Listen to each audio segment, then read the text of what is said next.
Ser Podcast. ¿Es legal expropiar las patentes de las farmacéuticas y cómo se hace? Estas preguntas, que llevan días sobre la mesa como alternativa para agilizar la producción y distribución de vacunas en Europa, son a las que vamos a buscar respuesta esta mañana. Esta opción, que el presidente valenciano Ximo Puig ha planteado formalmente en Europa, llegó ayer a oídos de la ministra Carolina Darias, que prefiere esperar a Bruselas. Tenemos que ver cuál es la posición de la Unión Europea. En cualquier caso, ¿qué creo que es el camino? Seguir incrementando la fabricación de dosis y ayudando a aquellas empresas que ya tienen el camino hecho y que cuentan con el aval, en nuestro caso, de la Agencia Europea de Medicamentos, a seguir incrementando esas dosis. Cuanto más vacunas tengamos, mejor, pero también dejemos margen a que la Comisión Europea, y nosotros formamos parte de ella, establezca lo más adecuado al respecto. Bruselas, en cambio, no contempla como prioridad abrir un nuevo frente con las farmacéuticas, con las que ha tenido sus más y sus menos por los retrasos en las entregas durante el primer trimestre. Corresponsal Griselda Pastor. Buenos días. Debate delicado en las instituciones europeas, enfrentadas desde hace muchos días a las reivindicaciones del grupo de la izquierda. Ces vaccins ont pu être développés grâce à des milliards d'euros d'argent public. Estas vacunas han podido desarrollarse gracias a miles de millones de dinero público, pero exclusivamente las patentes son propiedad de las farmacéuticas. Se queja Manon Aubry, jefa del grupo de la izquierda, a Ursula von der Leyen. La Comisión es consciente del problema, pero cree que la solución pasa por una mayor cooperación entre industrias europeas, aunque en estos momentos el Grupo Socialista también le pide que contemple como último recurso la posibilidad de liberalizar las patentes. De momento, aquí Sanidad garantiza el suministro de dosis suficientes durante las próximas semanas. Cuenta ABC que la Comunidad de Madrid tanteó la compra de la vacuna rusa de la Sputnik en 3 reuniones con representantes de ese laboratorio. Pablo Morán, buenos días. Hola Ángels, muy buenos días. El dato de vacunación que se publicará hoy nos permitirá saber a qué ritmo se ha retomado la campaña después de la Semana Santa, porque en fiestas se vacunó, como quería Sanidad, pero bastante menos. Del récord de más de 300.000 dosis administradas en un solo día antes de las fiestas, hemos pasado a una media de 100.000 dosis diarias entre el jueves y el domingo. Queda camino por recorrer y el avance de la cuarta ola de contagios confirma que el virus sigue siendo más rápido que las vacunas. Desde el miércoles la incidencia ha subido en todas las comunidades autónomas salvo Canarias, 12 puntos a nivel nacional, hasta los 163 casos por cada 100.000 habitantes. La variante británica del virus ya es la dominante. En algunas comunidades ya representa el 90% de los casos detectados, Teresa Rubio. Son Cantabria, Galicia, Asturias, Cataluña y Navarra, pero es que en el resto no baja del 70%. De hecho, solo Aragón, Andalucía y Castilla y León están por debajo de ese porcentaje. Recordamos que la variante británica es más contagiosa, probablemente más letal, pero no se escapa la inmunidad que confieren las vacunas, algo que sí ocurre con la variante sudafricana, de la que se han detectado 75 casos en España, y con la variante brasileña, con 32 casos identificados en nuestro país.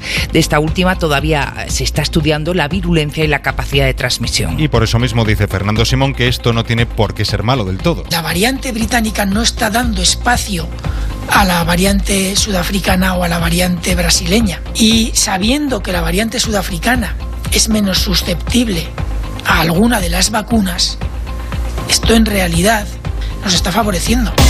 En este contexto, la economía prolonga su incertidumbre, especialmente en el sector turístico, que tendrá que esperar algo más a los visitantes del Reino Unido. Allí Boris Johnson reabrirá locales de ocio el próximo lunes, pero le ha dicho a los británicos que es pronto para reservar las vacaciones de verano. Tenemos esperanzas, pero no queremos correr riesgos ni subestimar las dificultades que estamos viendo en algunos de los países de destino vacacional a los que la gente podría querer ir. En el aire, la campaña de verano, después de una Semana Santa que apenas ha servido para salvar los muebles de la industria y para que se refleje en una ligera mejora en los datos del paro que vamos a conocer esta mañana, Rafa Bernardo. En marzo del año pasado se notaron los primeros efectos de la pandemia en el mercado de trabajo, con un repunte del paro de 302.000 personas y una caída en la afiliación media de 243.000. Un año después se llega a marzo con 250.000 afiliados menos que hace un año, con 500.000 de parados más y con centenares de miles de trabajadores en ERTE, aunque se espera una bajada en el número de personas en regulación temporal de empleo desde los 900.000 de febrero. Con el efecto Semana Santa muy mermado por las limitaciones a la movilidad y las restricciones a la actividad económica, se espera con todo una mejora en los datos de desempleo. Febrero, lo recordamos, acabó rebasando la barrera de los 4 millones de parados por primera vez desde 2016. Marzo podría volver a dejar el total de desempleados de nuevo por debajo de esa cifra. Muy probablemente ese dato del paro entrará hoy en la precampaña madrileña, en la que todo está abierto. Incluso que Ayuso pueda gobernar aunque gane. En Génova ya preocupa que el trasvase trasvase de votos de Vox a su candidata deje a la ultraderecha fuera de la Asamblea y que no sume suficientes escaños para alcanzar la mayoría. La izquierda se moviliza. Los candidatos Mónica García y Pablo Iglesias ofrecen garantías para proteger la educación de Vox, de su veto parental. Es un compromiso muy sencillo, un veto al veto parental. Una garantía firmada por escrito y antes de que se abran las urnas para que los madrileños y las madrileñas sepan que el derecho a la educación de nuestros hijos e hijas no se va a manosear. La democracia no es objetable, que no se puede hacer objeción de conciencia a la democracia, que es ilegal hacer objeción de conciencia a la democracia, a la tolerancia, a la diversidad sexual y a la diversidad afectivo-sexual.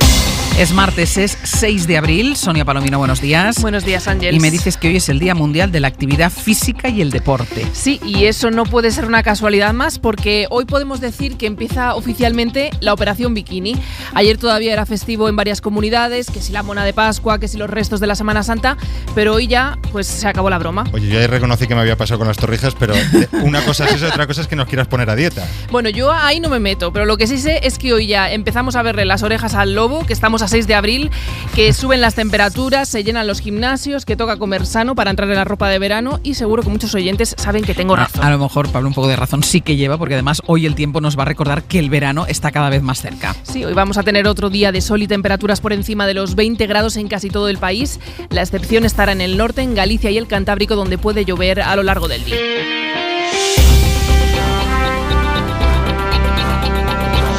Por primera vez, de un solo envío, llegan a nuestro país más de 1.200.000 dosis solo de Pfizer. Durante el mes de abril, esto va a ser la periodicidad de llegada todos los lunes. Más de 1.200.000 dosis de la vacuna de Pfizer. 1.200.000 vacunas de Pfizer durante todas las semanas del mes de abril. Esa es la previsión para España, como anunciaba ayer la ministra Darias. A eso hay que sumar las partidas del resto de farmacéuticas con las que Sanidad confía en cumplir el compromiso de tener inmunizado al 70% de la población en verano. Sonia. Ese acelerón es necesario porque, aunque en los últimos días se ha avanzado más rápido, aún falta mucho por recorrer. De momento, solo el 6% de la población española ha recibido las dos dosis de la vacuna. Informa Nicolás Castellano. El último informe de vacunas del Ministerio de Sanidad cifra en 8.743.694 personas las que han recibido alguno de los distintos tipos de vacuna, y de ellos 2.852.000 tienen ya las dos dosis, es decir, la pauta completa. El 90% de las cerca de 10 millones de dosis entregadas a las comunidades autónomas han sido ya, por tanto, inoculadas, con Ceuta, la Comunidad Valenciana o La Rioja con los porcentajes más altos de vacunación. La de Pfizer, con 6.385.000 dosis administradas, sigue siendo la vacuna mayoritaria por el momento en España. Esa remesa de vacunas de las que hablaba la ministra Darias permite que hoy varias comunidades pongan en marcha una campaña de vacunación. Desde hoy y hasta el domingo, el Servicio Gallego de Salud pretende vacunar a 145.000 personas de entre 60 y 79 años. Otras, como Baleares y Extremadura, esperan tener vacunados a sus mayores de 80 años a final de semana. Y en el caso de la Comunidad Valenciana, la Generalitat espera administrar solo esta semana más de 200.000 dosis. Radio Valenciana, Talents, bon dia. Bon dia, en concreto 224.000, que es la cifra más alta por semana hasta ahora. La mayor parte es de la vacuna Pfizer para los mayores de 80, los que tienen 79 y 78 años. Se inocularán segundas dosis en algunos colectivos, y también de la vacuna de Moderna. 91.500 personas de 65 y 64 años van a ser vacunados con AstraZeneca, y de otros colectivos de ámbito social y sanitario se vacunará a 6.000. Esta semana se superará el 1.000.000 de vacunas administradas, así que más del 15% de valencianos habrá recibido al menos una dosis. Buena parte de las vacunas que llegan aquí a España, pero también a muchas otras partes del mundo, se producen en Alemania. El país se ha convertido en uno de los impulsores de la fabricación en todo el mundo. Corresponsal Carmen Viñas. Alemania mejora notablemente sus capacidades en la producción de vacunas, no solo para hacer frente al coronavirus, sino también de cara a futuras pandemias. La cara más visible es BioNTech, aliada de Pfizer, cuya nueva fábrica de Maguncia ofrecerá las primeras dosis a finales de mes. Y en junio se espera que se apruebe la de CureVac, otra gran biotecnológica a la que se ha unido Bayer. Junto a ella se encuentra IDT, líder del mercado mundial en algunas vacunas. Ya fabrica la de Janssen, cuyas primeras entregas comenzarán a mediados de mes. Construye además una línea para fabricar exclusivamente la de AstraZeneca y está en negociaciones para producir la Sputnik 5. En Baviera, la empresa rusa R-Pharm está construyendo una planta de producción en la que se elaborará AstraZeneca bajo licencia, y se da por seguro que también se ocupará de la Sputnik 5 una vez reciba el visto bueno europeo. Y junto al sector privado, el Ministerio Federal de Economía y Tecnología presentará el próximo mes su concepto para la producción de vacunas en suelo alemán a partir de 2022. El objetivo es ampliar la capacidad de investigación y producción de Alemania con tecnologías novedosas y asegurarla a largo plazo. Hasta dentro de unos días no sabremos la incidencia de estos días de vacaciones en el aumento de los contagios, pero los primeros indicios no nos permiten ser demasiado optimistas. La incidencia acumulada en España sube 12 puntos desde la actualización del Ministerio de Sanidad este fin de semana y se sitúa en los 163 casos por cada 100.000 habitantes. Y podemos ser poco optimistas también porque todavía hay gente que sigue sin entender que aunque cueste mucho seguir cumpliendo las restricciones, hay cansancio, hay que aguantar como estamos haciendo la mayoría. Durante la Semana Santa, Policía y Guardia Civil han sancionado a casi 9.000 personas por saltarse las medidas. Ana Terradillos, buenos días. ¿Qué tal? Buenos días. Los datos que maneja Interior no incluyen los datos de las policías autonómicas ni tampoco los datos de las policías locales y van de Jueves Santo a Domingo de Resurrección. En total ha habido 99 detenidos y 8.590 propuestas de sanción. En el año 2020, en el mismo periodo, se practicaron 800 detenciones y se tramitaron casi 100.000 multas cuando estaba en vigor el confinamiento domiciliario estricto. En ese caso, como había mando único, se incluían también datos de policías autonómicas y también de policías locales.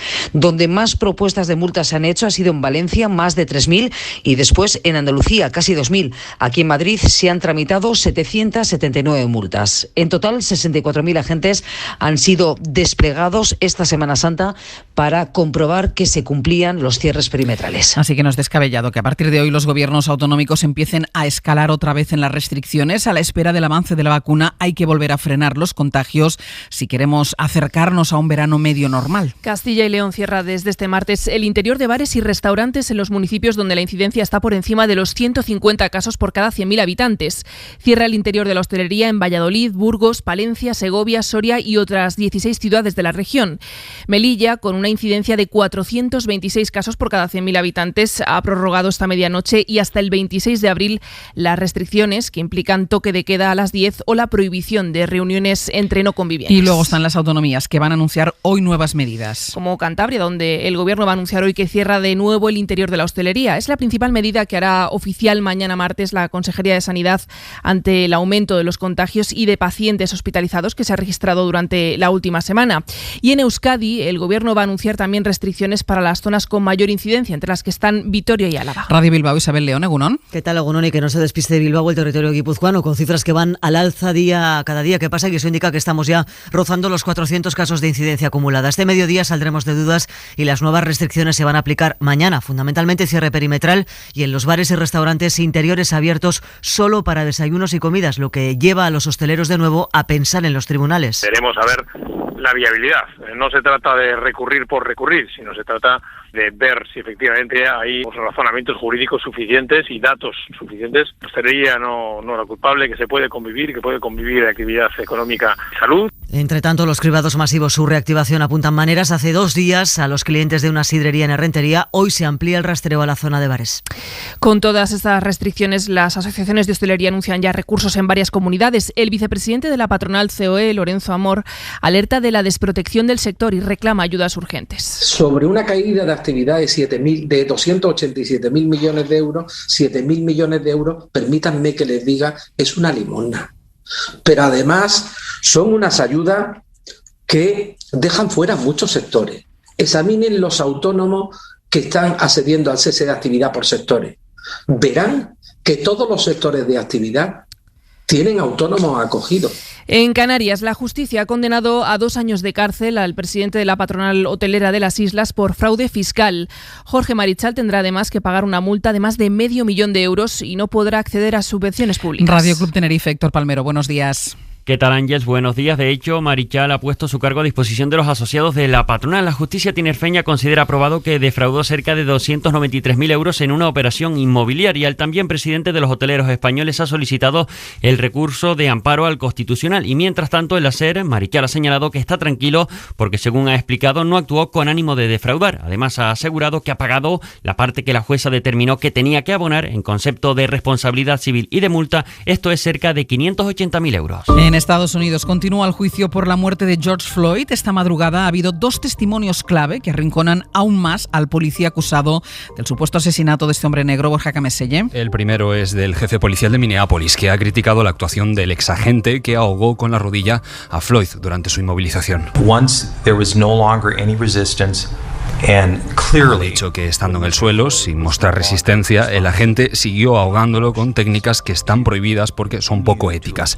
Cree que una vez que estaba esposado y tratando de verbalizar su angustia, el exagente debería haber terminado. Ha insistido en que la actuación fue desproporcionada y que no son las políticas de reducción habituales del cuerpo. El otro testimonio ha sido el del médico que certificó la muerte de Floyd.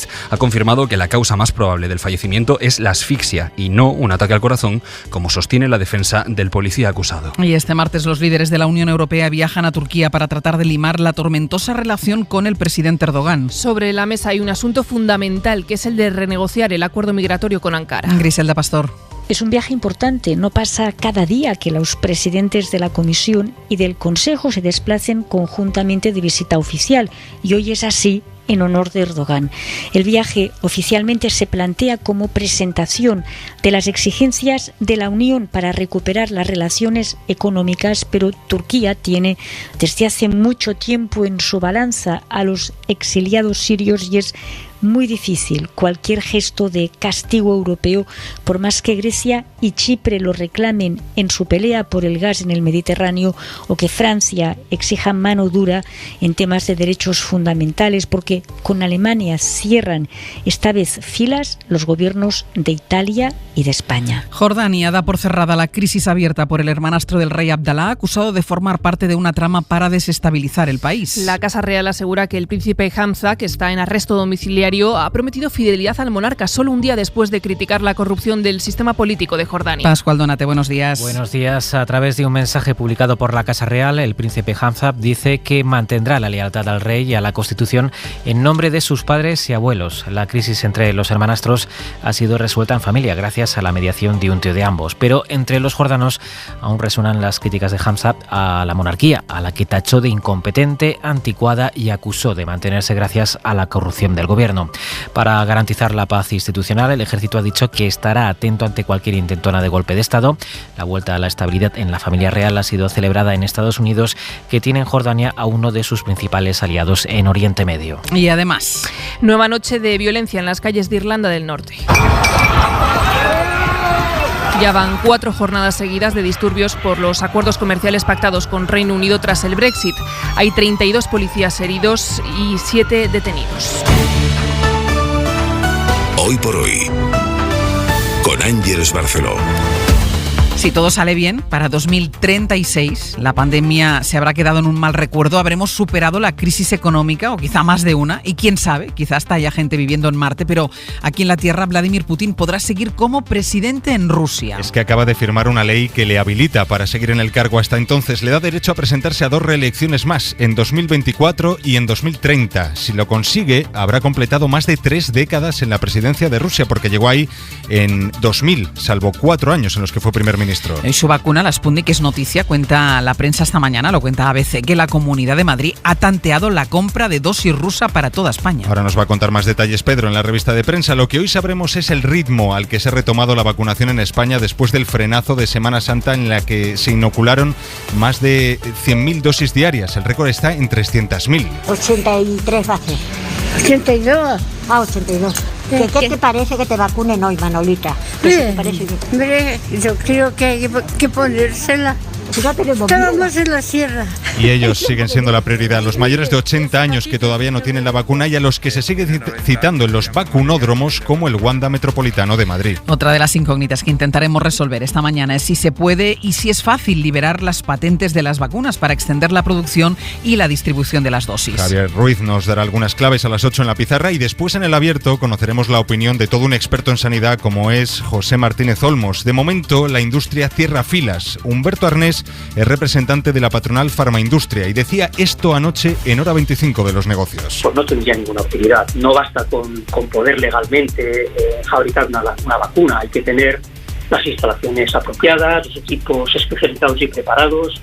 Hay que saber producir sus ingredientes. hay que tener la capacidad organizativa para su producción, es un problema mucho más complejo del que se plantea simplemente con una exoneración o una suspensión temporal. El caso es mitigar la pandemia, recuperar nuestra vida normal tal cual la recordamos. En Reino Unido, uno de los países más avanzados con la vacuna, están más cerca. El lunes reabrirán bares, restaurantes, tiendas, gimnasios y para mayo Boris Johnson proyecta grandes eventos como este en estadios con mucha gente. Grandes eventos como meter a 20.000 personas en Wembley el 15 de mayo o hacer que la gente vuelva a un teatro. Son cosas para las que hay que hacer muchos test. Eso permitirá realizar este tipo de actos que la gente tanto quiere. Ojalá pronto también aquí. Es martes, es 6 de abril. Y el día empieza con estos titulares. Castilla y León cierra desde este martes el interior de bares y restaurantes en los municipios donde la incidencia está por encima de los 150 casos por cada 100.000 habitantes. Cantabria y Euskadi van a anunciar también nuevas restricciones en las zonas con más contagios. Se acelera la vacunación en España. Nuestro país va a recibir 1.200.000 dosis solo de Pfizer cada semana.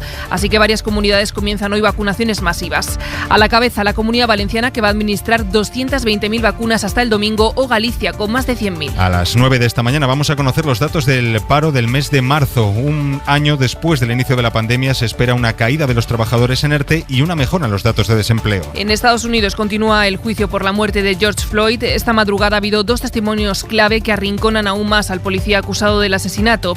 El jefe de policía ha asegurado que la gente violó las políticas del cuerpo. Y además, Sonia, Salvamento Marítimo va a retomar este martes la búsqueda de 17 personas, entre las que hay un menor, a bordo de una patera a la deriva cerca de Canarias. La embarcación salió de las costas del Sáhara Occidental el pasado sábado. Radio Club Tenerife, Héctor Palmero, buenos días. Sí, son ya más de 3 días a la deriva. Buenos días, Ángels. Una búsqueda que se va a reiniciar por el avión Sasemar 103 de Salvamento Marítimo desde primeras horas de esta mañana, desde que amanezca en las islas. Hasta el momento el rastreo se ha llevado a cabo al sur de Gran Canaria tras tener conocimiento de que la embarcación salió de una zona comprendida entre el Ayun y Cabo Bojador a partir de una alerta recibida la noche de este pasado domingo por la Guardia Civil. A partir de ahí se puso en marcha el dispositivo de búsqueda de la barquilla, que hoy espera obtener resultados satisfactorios. Las enfermedades de transmisión sexual se han reducido a la mitad en el último año. Una de las razones es evidente: el confinamiento ha hecho caer las relaciones sexuales, pero también hay otro motivo. Aquellos que podrían tener una enfermedad no han ido al médico por temor a contagiarse de COVID. Informa Teresa Rubio. El descenso es de un 51% en casos de sífilis y de un 45% en el de gonorrea, según datos del informe de enfermedades de declaración obligatoria. Javier de la Torre es infectólogo y vicepresidente de la Sociedad Española de Epidemiología. Ha habido miedo al contagio, eso ha implicado que mucha gente tenga menos parejas, que busque un sexo más seguro y muchas veces busque el sexo virtual, el sexo online. Pero atención, porque la incidencia se puede dar la vuelta cuando acabe la pandemia, dice este experto, que recomienda a las autoridades sanitarias que refuercen el sistema de cara al verano.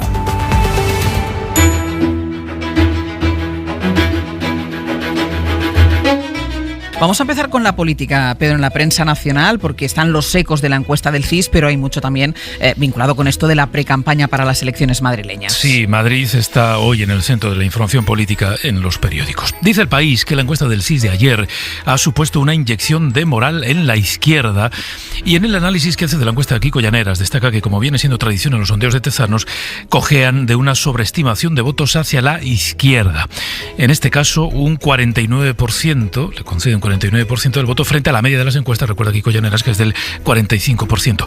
Y añade que, leyendo todas las encuestas publicadas hasta ahora, se confirma que Vox sigue bajando y que la estimación de Ciudadanos puede incluso ser mayor que lo que acabe consiguiendo. En la encuesta del CIS ya no entra en la Asamblea de Madrid. El Mundo dedica un editorial a este sondeo del CIS, denuncia la manipulación, dice, al servicio de la estrategia electoral de Moncloa, al sectarismo militante, según esta vez apunta El Mundo, la insolvencia técnica. En El Independiente leemos este cálculo, es interesante. Los fallos del CIS, dice, desde el año 2018 premian un 4% a la izquierda y penalizan un 3% a la derecha en la proyección de voto. Vuelvo al Mundo. Cuenta este periódico que Ayuso y su equipo quieren que Casado les dé autonomía absoluta, que sean ellos quienes marquen los mensajes que les interesan y que entiendan en Génova que Ayuso, la marca 10 Ayuso, trasciende a la de Casado en Madrid. La Razón cuenta que en el Partido Popular lo están fiando toda la capacidad movilizadora de Santiago Abascal, a que Vox lo saque a pasear, dice literalmente el diario La Razón, porque según este periódico en el PP creen que es el único que tiene tirón emocional necesario para revivir al partido en Madrid. ABC, que apela a los indecisos de la derecha, dice 200.000 indecisos que hay entre los votantes de Vox y de Ciudadanos, y es interesante el sesgo del titular de ABC. Dice, 200.000 indecisos de Vox y Ciudadanos decidirán si gobierna Ayuso o el tripartito de izquierdas. No dicen si gobierna Ayuso o Gabilondo. No dicen, lo nombran. No lo nombran. O no dice si gobierna la coalición de derecha y ultraderecha y el tripartito de izquierdas. No, es Ayuso o el tripartito de izquierdas. Y luego está la pandemia. Empezamos tema pandemia por la prensa internacional, con algunos países europeos disparado, con la curva que empieza a ascender también aquí en España y con mucho de vacunación, Sonia. Sí, la preocupación por la nueva ola del coronavirus copa los primeros titulares de los medios franceses. Por ejemplo, Le Monde abre su edición digital con un reportaje sobre el hospital de Nancy, que es una localidad del norte del país, ya cerca de la frontera alemana. El hospital de la ciudad ya está equipado con 108 camas de cuidados intensivos, que es el doble de lo normal. Le Parisien destaca las imágenes de una misa de Pascua en la capital francesa, en la que no se respetaron las distancias de seguridad. De hecho, se ve la iglesia completamente abarrotada de gente, nadie lleva mascarilla, y bueno, eso es una de las imágenes que aparecen destacadas en este digital.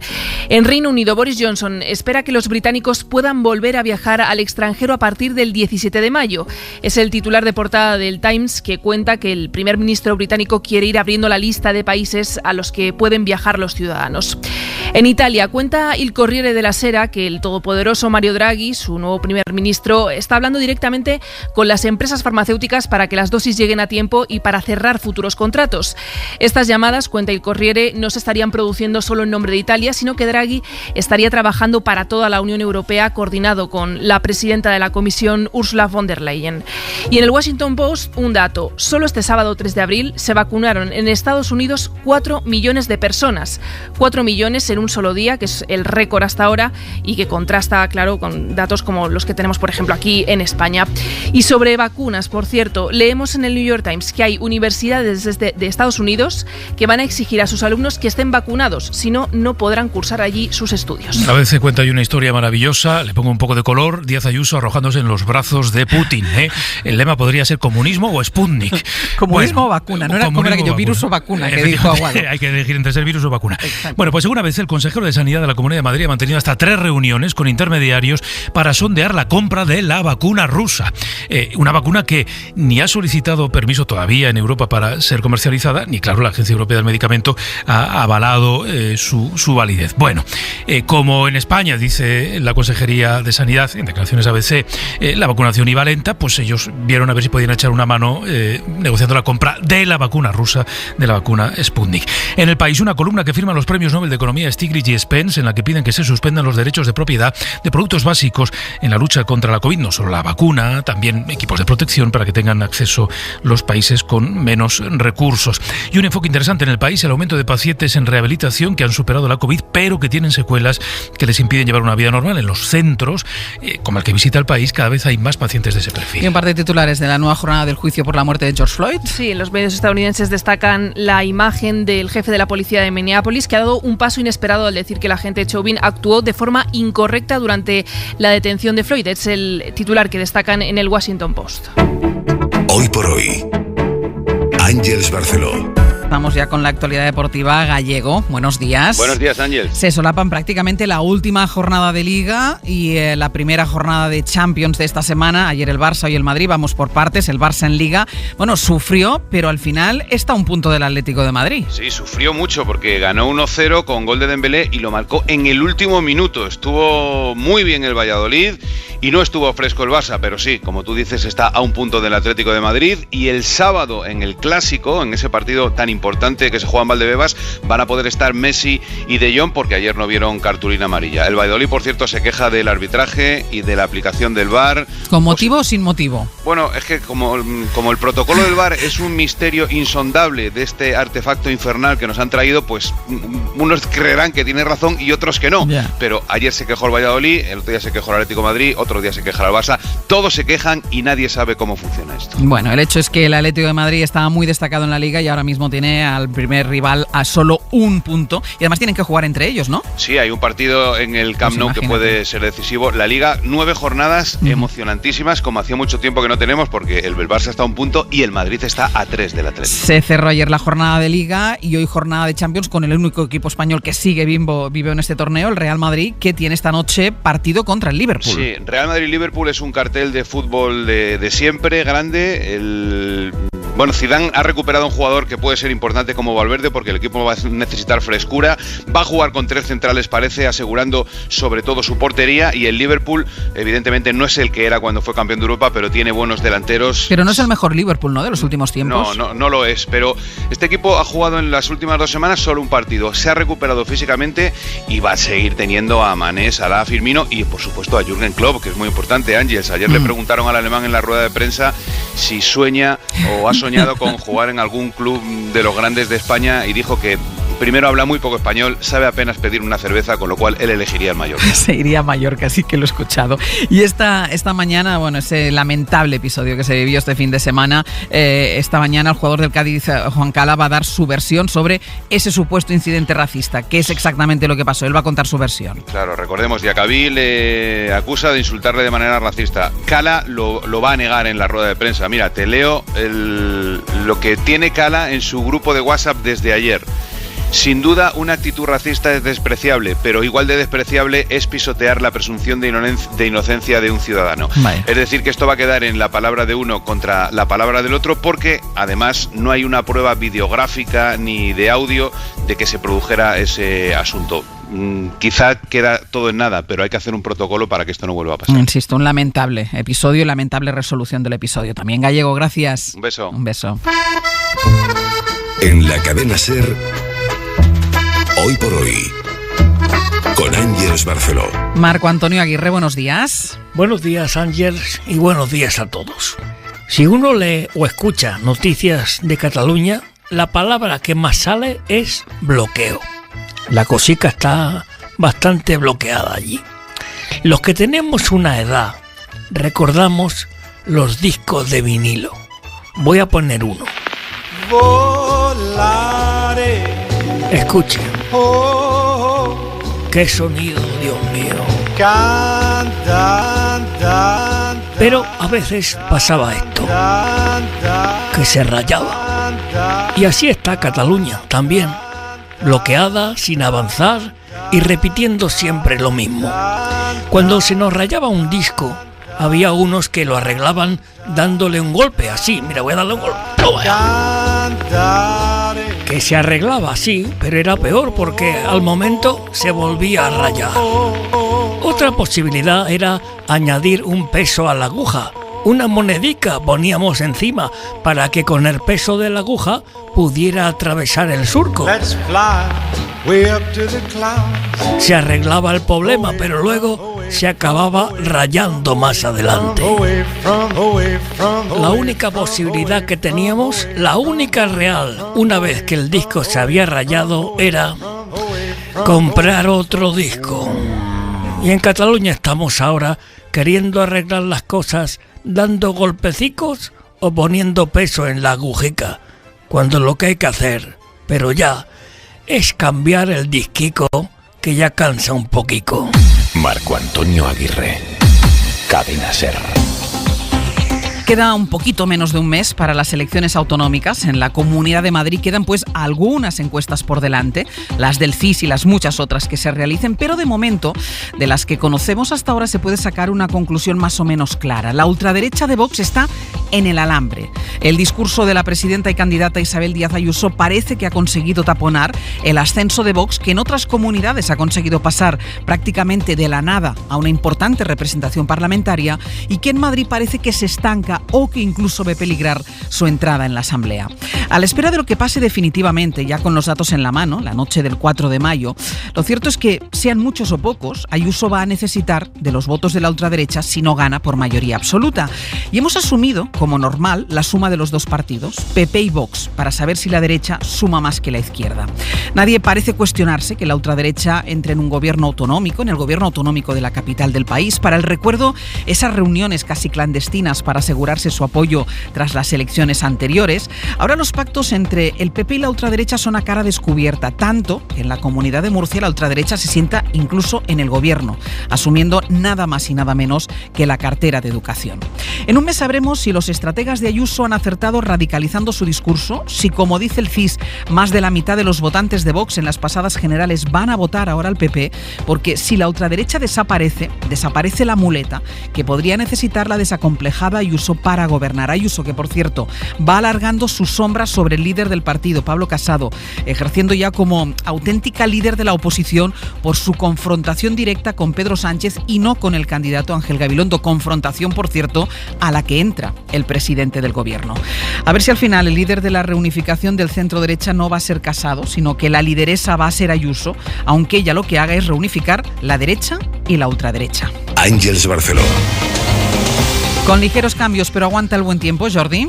En el norte se notará un descenso de temperaturas, ambiente frío en el Cantábrico, también el Alto Ebro con lluvia que irá cayendo a lo largo de la jornada. Durante la noche también chubascos en la mitad este de Cataluña. En el centro y el sur no se notará demasiado el descenso de temperaturas, incluso calor esta tarde entre Murcia y Valencia con máximas cercanas a los 30 grados. Eso sí, mañana primeras horas heladas en muchas zonas agrícolas del interior peninsular.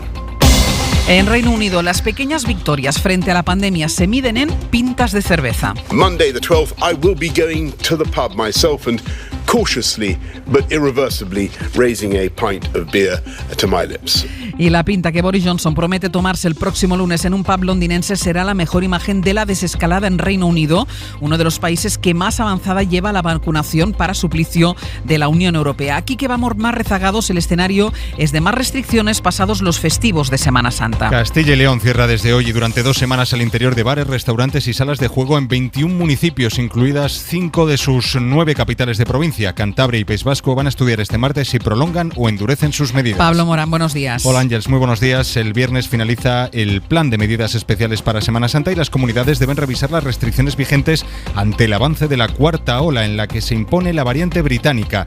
Esta cepa representa ya el 70% de los casos detectados en 11 comunidades y en otras 5 supera el 90%. Y eso está elevando la incidencia del virus a nivel nacional. Sube en todas las comunidades, salvo Canarias. Mariola Lourido, buenos días. Buenos días, Ángel. Ha subido 12 puntos desde el miércoles. No es mucho en comparación con otros países, pero consolida la tendencia al alza a la espera de encajar el efecto de los movimientos durante los últimos festivos. La incidencia de la COVID en España, que ha subido hasta los 163 casos por 100.000 habitantes, es el dato más alto desde hace más de un mes. Ha aumentado casi un 30% desde el 16 de marzo, cuando tuvimos la más baja del año con 127 casos. Sanidad admite que la curva seguirá en ascenso, aunque de forma más suave y lenta que cuando comenzó la tercera ola en Navidad. Navarra y el País Vasco son las que peor han ido en las últimas semanas y están en máximo riesgo, al igual que en Madrid, Ceuta y Melilla. La situación vuelve a complicarse también en los hospitales, con una ocupación en UCI por COVID que roza ya el 20%, con Cataluña y Madrid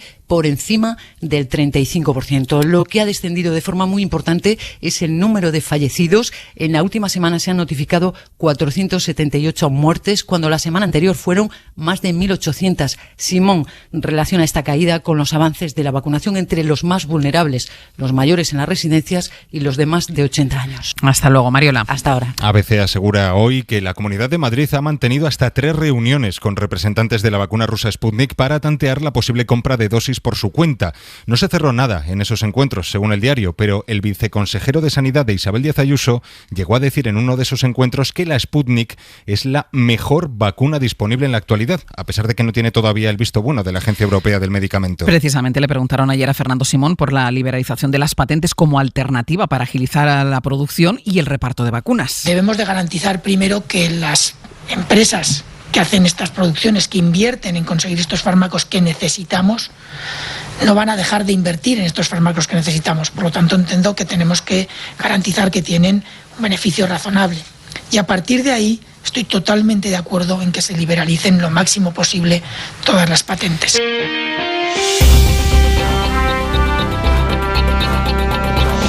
Las ONGs fueron las primeras en reclamar la liberalización de las patentes de la vacuna, pero en ese debate ya ha entrado la Comisión Europea, el Gobierno o el propio Fernando Simón, como escuchábamos. La liberalización o expropiación de las vacunas hoy en la pizarra. Javier Ruiz, buenos días. ¿Qué tal? Buenos días, Ángeles. La primera duda, Javier, es si esa expropiación es legal. ¿Se puede hacer? Legalmente sí hay vías, hay dos vías para liberar esas patentes con o sin acuerdo internacional.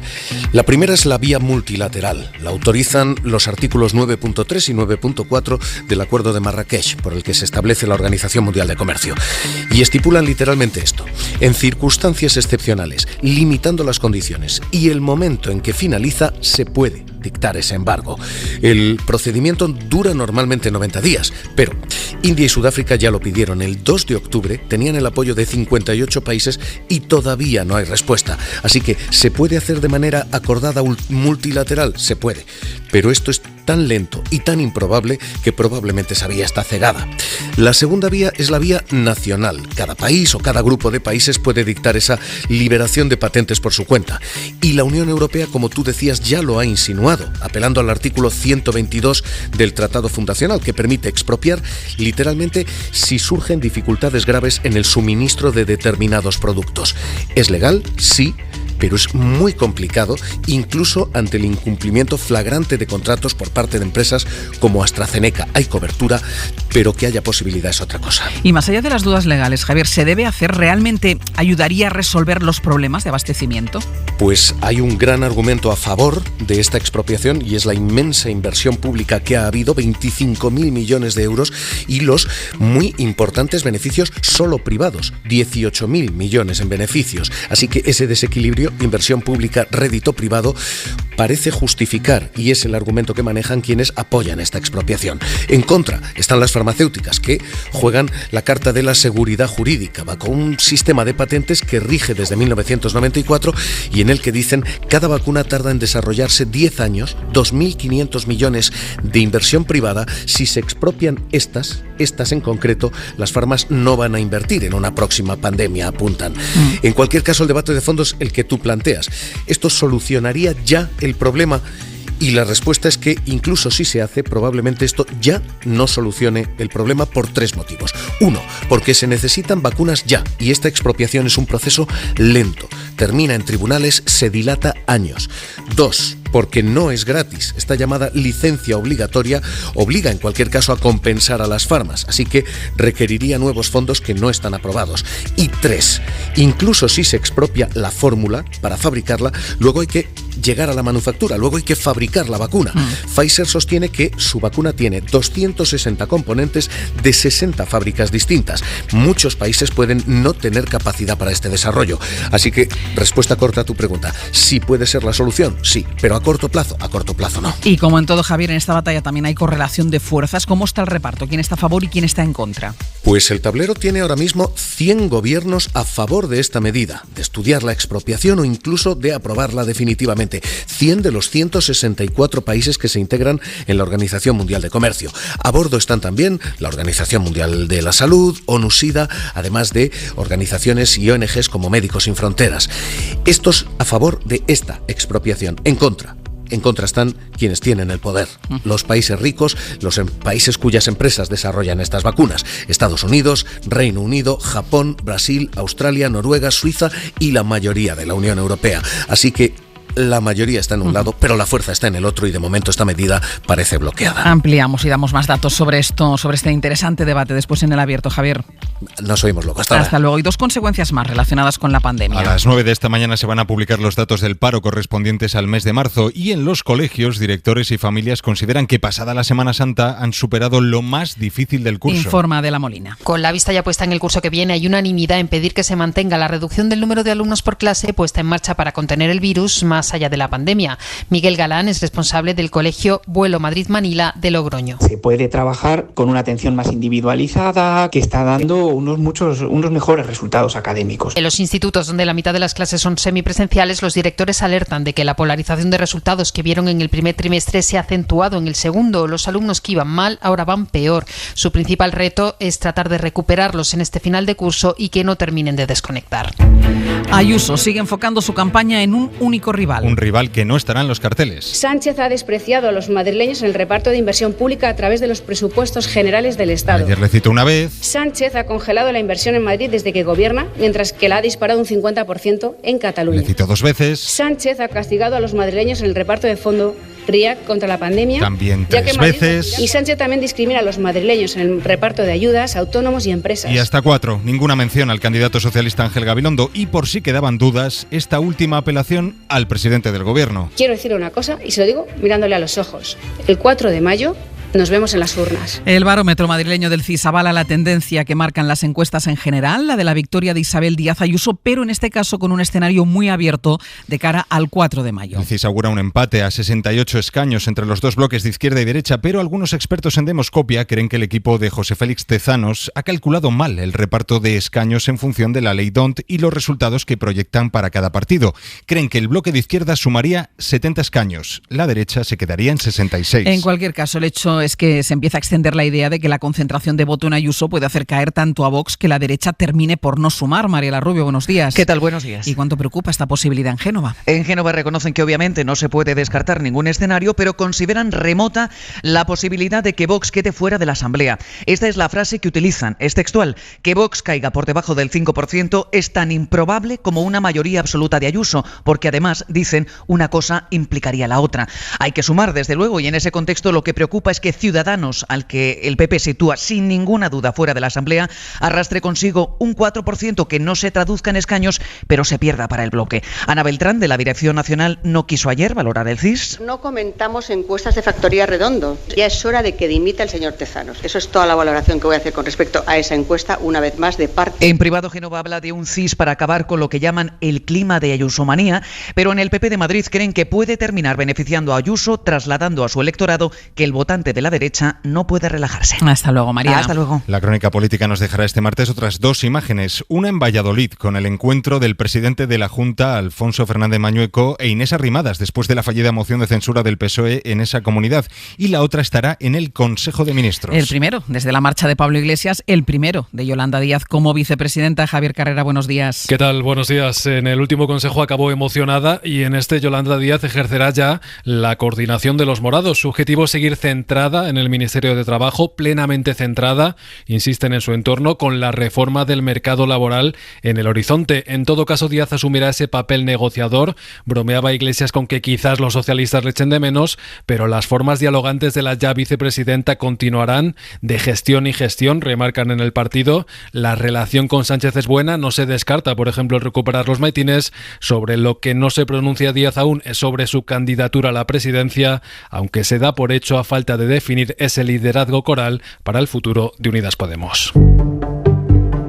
We're working with G20 nations Atención a esta receta que promueve la secretaria del Tesoro de Estados Unidos para capear la crisis económica y armonizar las políticas fiscales a nivel global. Propone pactar con los países del G20 un mínimo para las empresas en el impuesto de sociedades que permita sistemas fiscales más estables y justos. Una apuesta relevante en la nueva política económica de Biden. Lo está haciendo también con su política internacional, aunque sea indirectamente. Estados Unidos retoma hoy los contactos con Irán. Rafa Panadero. La Unión Europea lleva semanas maniobrando entre bastidores y hoy va a volver a buscar un gesto de Teherán, la paralización o incluso la marcha atrás en partes del programa reanudado desde que Trump rompió las condiciones, y otro gesto de Washington que pasaría por el levantamiento de algunas sanciones.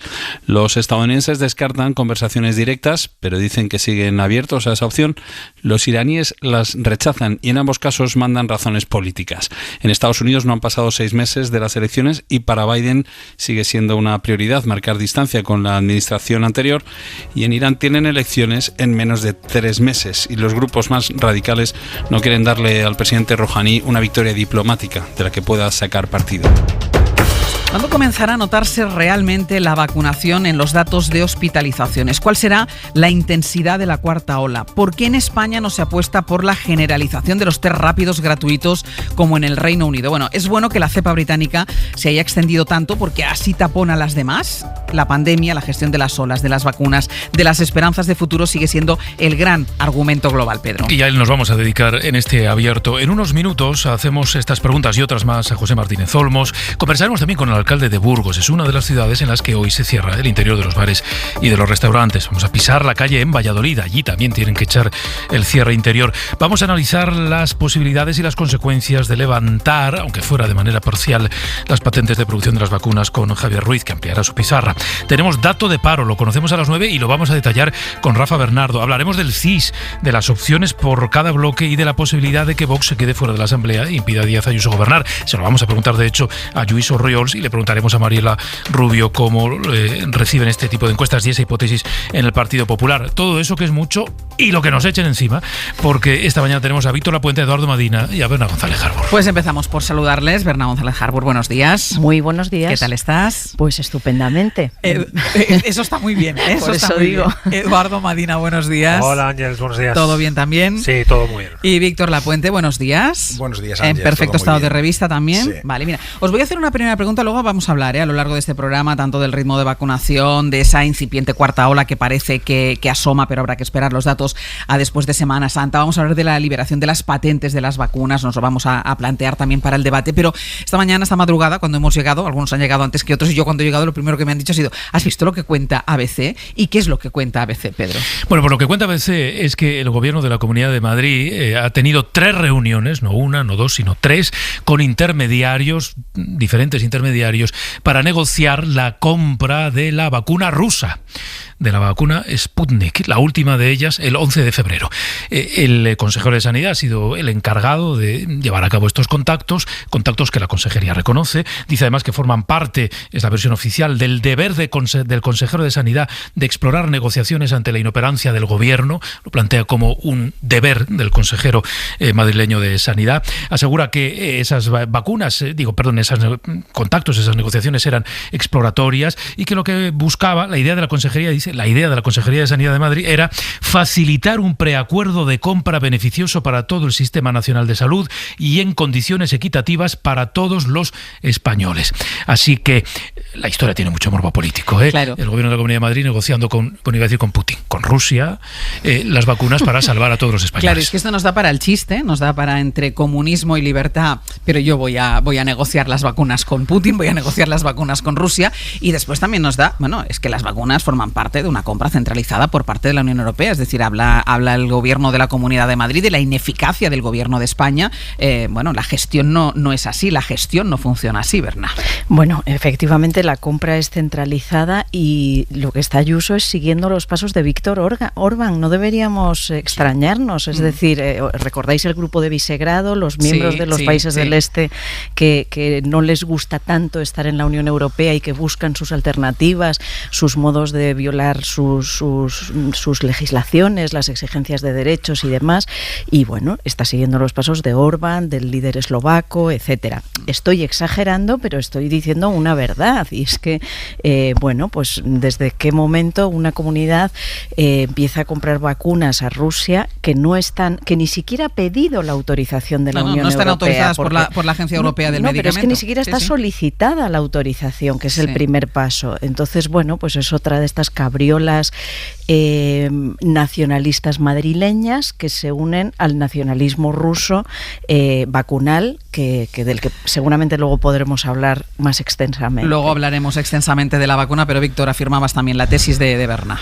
Sí, es desleal con el gobierno, con la Unión Europea, es posiblemente ilegal, es además hipócrita, porque si eres liberal, pues desde luego negociar con regímenes autoritarios no es la mejor opción. Y bueno, yo me gustaba más cuando negociaban con Gerard Piqué como intermediario, la verdad. Madina.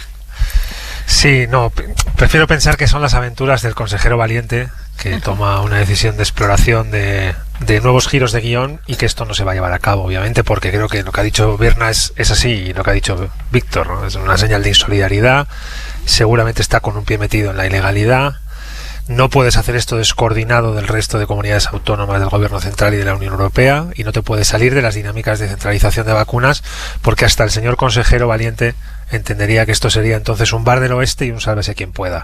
Así que de ahí la importancia de la coordinación de políticas. Qué fuerte esto de lo que has dicho, Ángels, entre comunismo y libertad. Algunos han salido volando hacia Moscú. Decíamos antes que hubo un vicepresidente que nos hizo elegir entre virus o vacuna, que quieren ser virus o vacuna, decía Guados. Pues sí, ahora comunismo o libertad, o vacuna o libertad. Bueno, no sé qué es el argumento que puede plantear Isabel Díaz Ayuso. Déjame que diga una cosa, porque en esas reuniones no solo estaba el consejero Valiente, no creo que lo llamaba Eduardo Madina. Las reuniones, o al menos una de ellas, era, digamos, una reunión perfectamente estructurada, porque estaba el consejero, el viceconsejero, el jefe de gabinete del consejero y un director general de la Consejería de Sanidad. Es decir, era una delegación en toda regla. No era con banderas detrás. No era una iniciativa del consejero Valiente, sino que era toda una reunión bien organizada.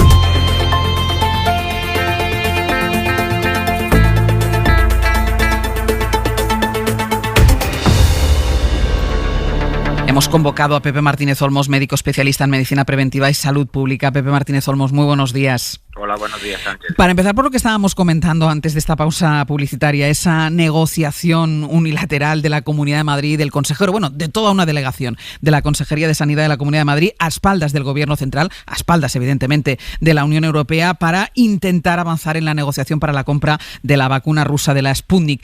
¿Qué le parece esta iniciativa de la Comunidad de Madrid? Bueno, de ser cierto lo que plantea ABC, es una iniciativa que no tiene sentido en el marco en el que nos estamos moviendo. Primero, porque a nadie se le escapa que la vacuna que fabrican en Rusia, usarla o no, tiene un componente también geopolítico muy importante, ¿no? Y desde esa perspectiva yo creo que es el marco de la Unión Europea el que tiene que abordar el enfoque de poder disponer de esa vacuna. Segundo, tiene que pasar los controles de la Agencia Europea de Medicamentos. Desde ese punto de vista yo no veo, además por razones de competencia, que sea una cuestión de una comunidad autónoma. Eso es una cuestión para mí de la Unión Europea, que debe de tener desde luego el apoyo de los gobiernos. En la comunidad científica, al margen de que esté pendiente de validación o que tiene que pasar el trámite de la Agencia Europea del Medicamento, pero la comunidad científica, ¿cómo ve esta vacuna? ¿Cómo ve la Sputnik?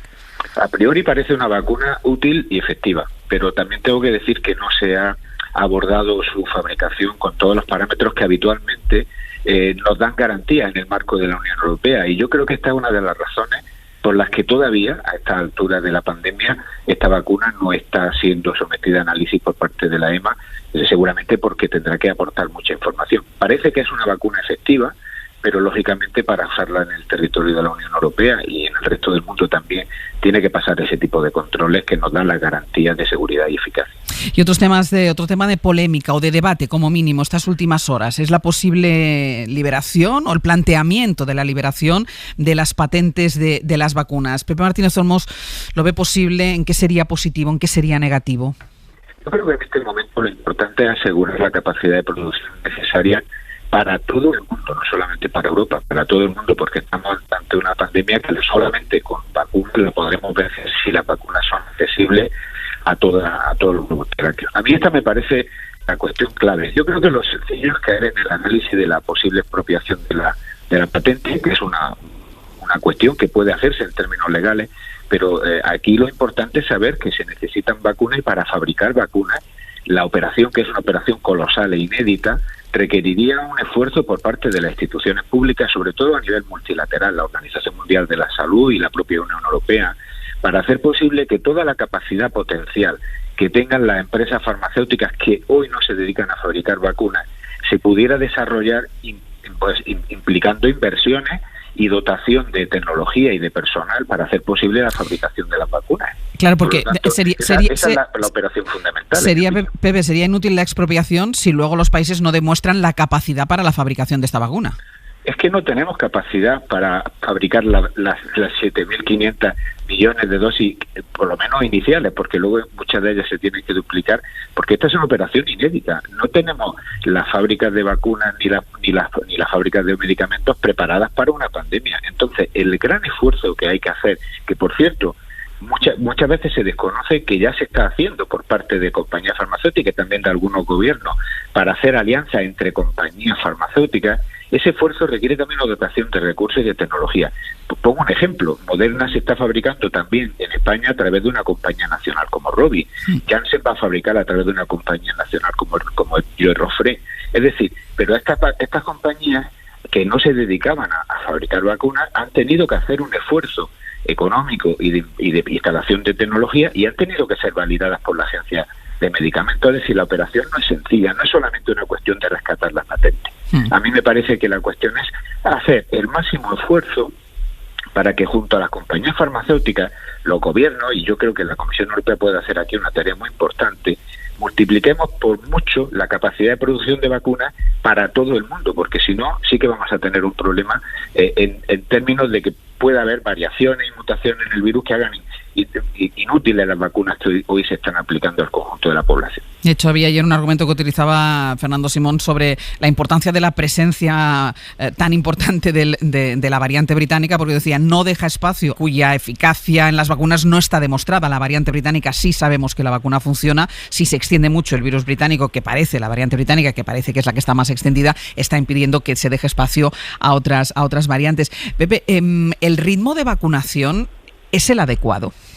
Bueno, el ritmo de la vacunación no es el adecuado en términos de lo que nos necesitamos y lo que nos gustaría. ¿Por qué? Porque nosotros necesitamos en todo el mundo, pero en el territorio europeo y español, asegurar que al menos la población por encima de 60-65 años tenga la aplicación de la vacuna.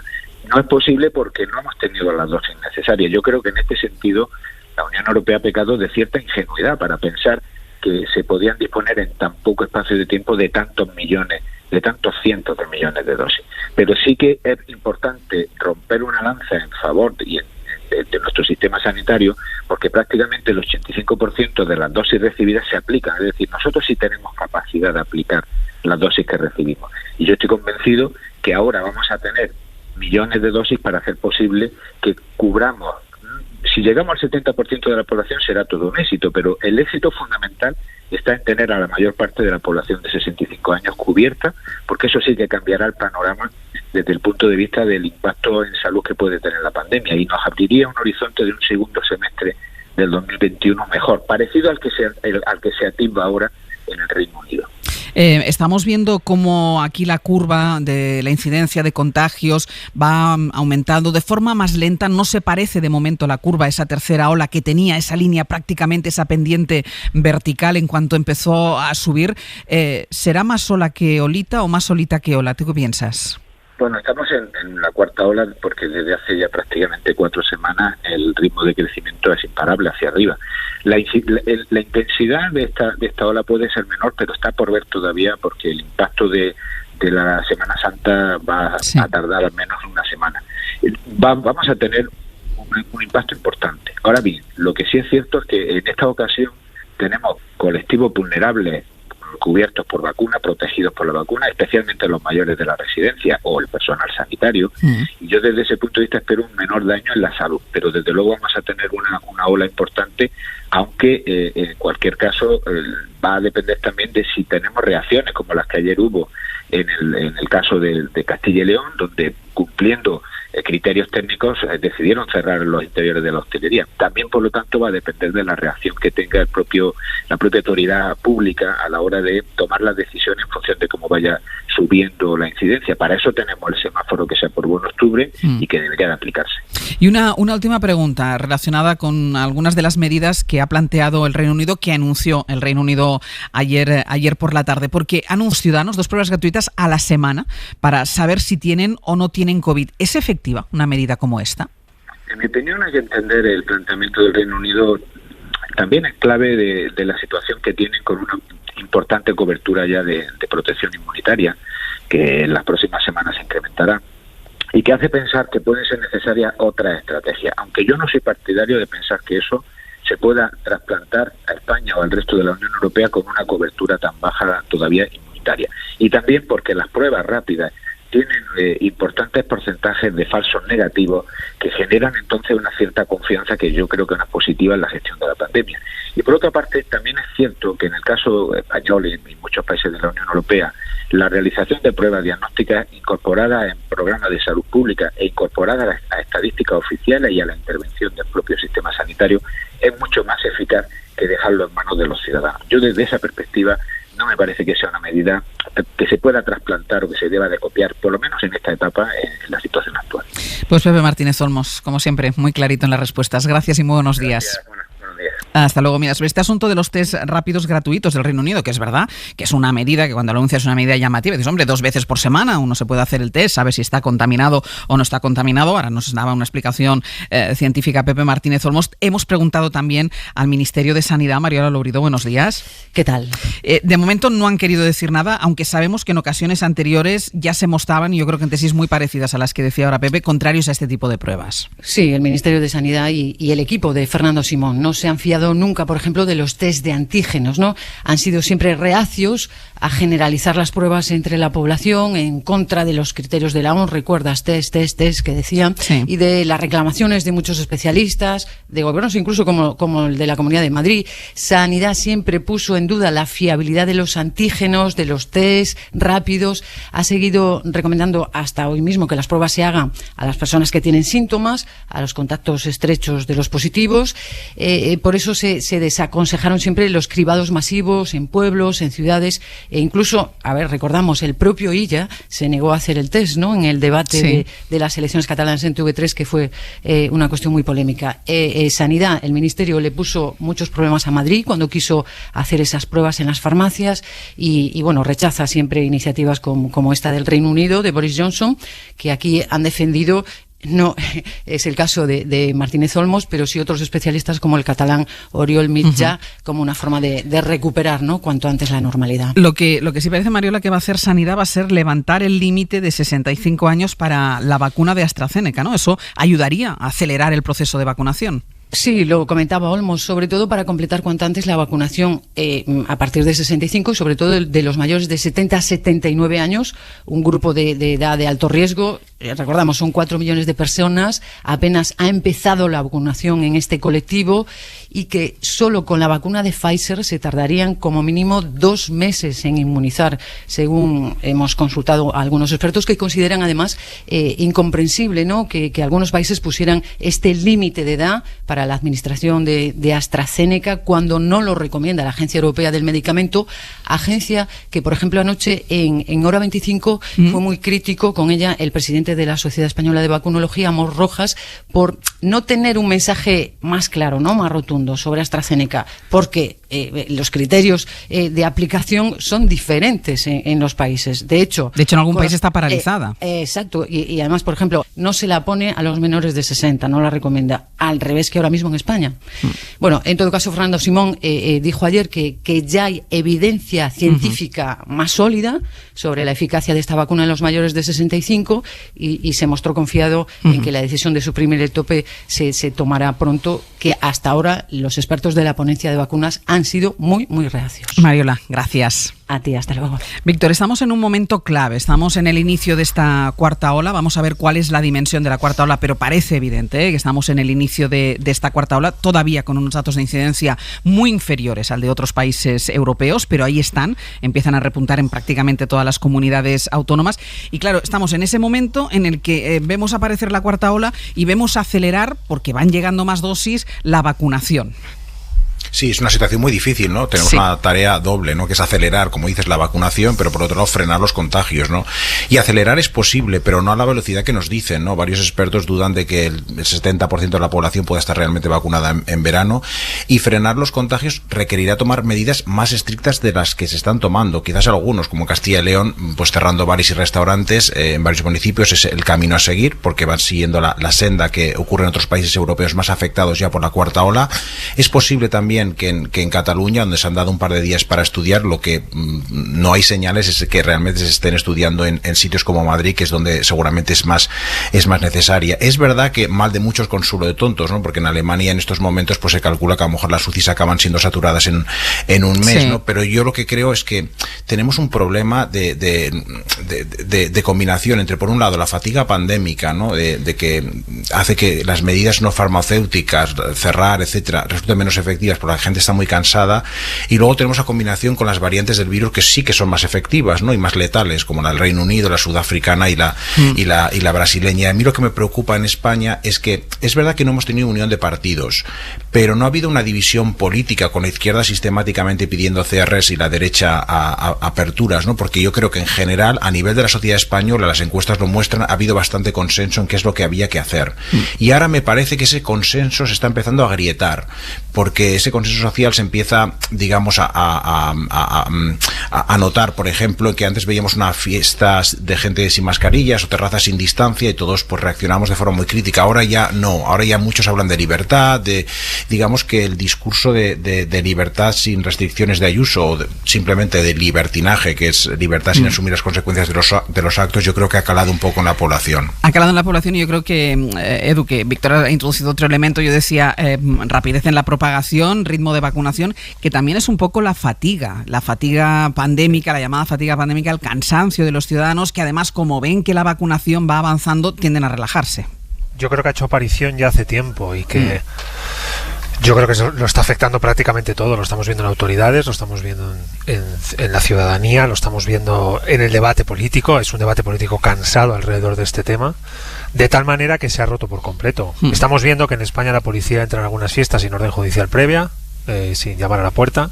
Estamos viendo que hay un discurso muy en la línea de lo que señalaba ahora mismo Víctor Lapuente, por ejemplo en Madrid, de libertinaje, donde aquí no se habla de nada que tenga que ver, por ejemplo, por qué se han cerrado los centros de atención primaria y se ha parado el ritmo de vacunación en Semana Santa. Primera pregunta que la señora Díaz Ayuso debería responder, y no lo hace, porque se escapa de la propia realidad para meter el debate sobre esta pandemia en un campo de ficción, donde tenemos que elegir entre socialismo y libertad, entre vivir como nos da la gana, como si no existiera un virus. Yo creo que esto tiene todo otro tono, y es cierto que a la hora de la verdad, pues todas las esperanzas están puestas en este mes de abril, en la llegada de las nuevas remesas de vacunas, en una aceleración del calendario de vacunación, en que con ello y con un comportamiento como la sociedad española ha demostrado a lo largo de todo este largo año de pandemia, dejemos atrás esta cuarta ola y podamos entrar en un mes de mayo y en un mes de junio donde un porcentaje cada vez mayor de personas en nuestro país haya adquirido ya la segunda vacuna y podamos estar empezando a tener porcentajes más elevados, ¿no? Así que yo diría que todo al rojo en el mes de abril.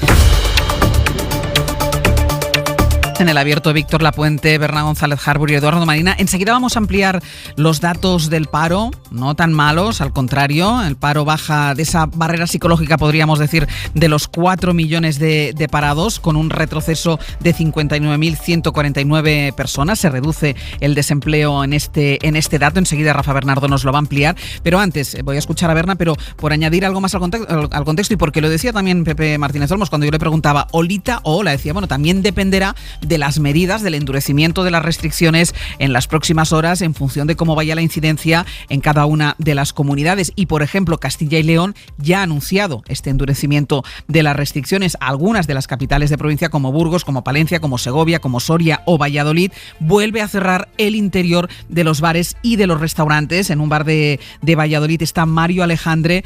Mario, otra vez no se puede tomar nada dentro de los bares y de los restaurantes de Valladolid. Pues sí, Ángel, buenos días. La Cantina de Recoletos, que es el bar en el que nos encontramos, es un bar pequeño con una clientela fiel que se nutre sobre todo de las oficinas y negocios del centro de la ciudad y del ir y venir de viajeros de la cercana estación de ferrocarril del Campo Grande. Desde que ha levantado la verja para servir los primeros desayunos a eso de las 8 de la mañana, solo atiende en su terraza, que ha ido ganando espacio en el último año por 3 razones fundamentales. Primero, porque tiene margen para ello al estar en uno de los principales paseos de la ciudad.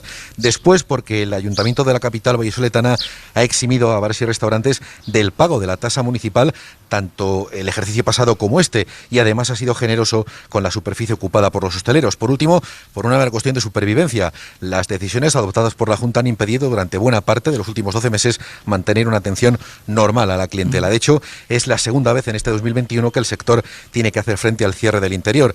La de hoy es una mañana fría pero soleada en Valladolid, y tras haber pasado parte del invierno colocando estufas y otros elementos para que los parroquianos hagan compatible el cortado de media mañana y las temperaturas propias del riguroso invierno castellano, ahora confían en que la primavera sea un poco más benigna y facilite que estas mesas y sillas que tengo delante estén lo más ocupadas que sea posible, a la espera de que lleguen esos clientes fieles. Lo que no llegan, Ángeles, insisten quienes están detrás de la barra, son las ayudas anunciadas por la Junta hace meses, que siguen sin ser una realidad. Apenas ha abonado 1.600 peticiones en toda la comunidad. Con una buena chaqueta no se debe estar tan mal en esa terraza, porque hace un momentito oía los pajaritos. Sí, te escuchaba, tío, ya los pajaritos de fondo. Estamos muy cerquita del Campo Grande. Aquí sí. La banda sonora la ponen sobre todo los pájaros y alguna furgoneta de reparto que pasa aquí al lado. Mario, gracias.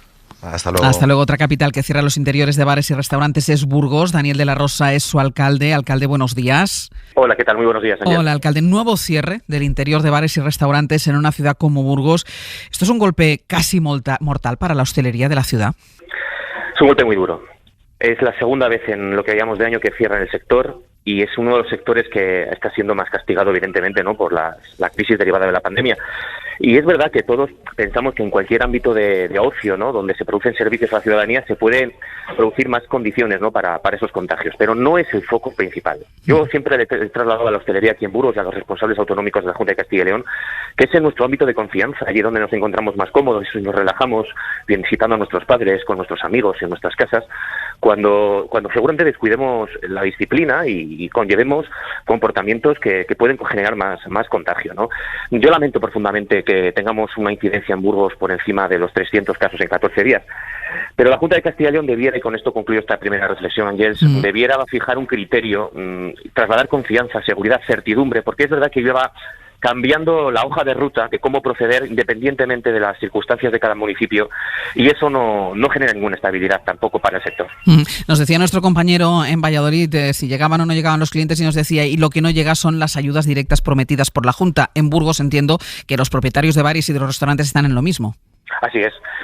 Parece mentira, ¿no?, que seamos los ayuntamientos los que, después de nuestras dificultades y nuestra escasa capacidad presupuestaria, estemos derivando, no sin dificultades también, debo reconocer, pero estamos derivando las ayudas que podemos para los sectores más afectados. Y la Junta, más allá de que haya sacado planes de choque y algunas otras alternativas, no acaban de derivar esos recursos, o por lo menos no en su mayoría.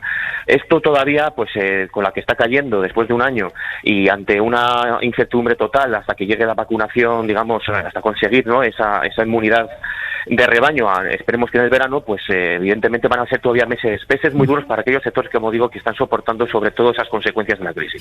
Alcalde, decía usted que uno de los los principales focos de contagios está en el ámbito familiar, casi en domicilios particulares, decía usted, más que en la restauración. Entiendo que la clave tiene que estar también en controlar que los propietarios de bares y restaurantes lo hagan bien, que el cumplimiento, que el aforo se cumpla, que no se exceda. Esto se controla en Burgos.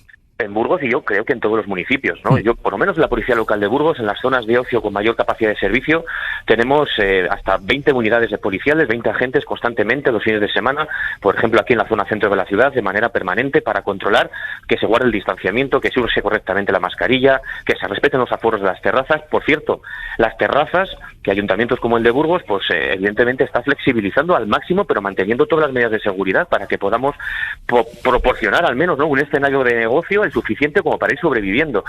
Ojalá, ¿no?, que entre todas las administraciones aceptemos, y yo sí que echo de menos, Ángeles, a nivel un poquito nacional, a nivel de administraciones en general, una mayor coordinación, ¿no?, una mayor cooperación, trasladar un mensaje algo más inequívoco y no hacer cada uno la guerra por su cuenta. Yo creo que esto es un poquito también lo que está detectando la ciudadanía y en el caso concreto de la hostelería todavía más. Alcalde, muchísimas gracias y muchísima suerte. Muchas gracias a vosotros. Hasta luego.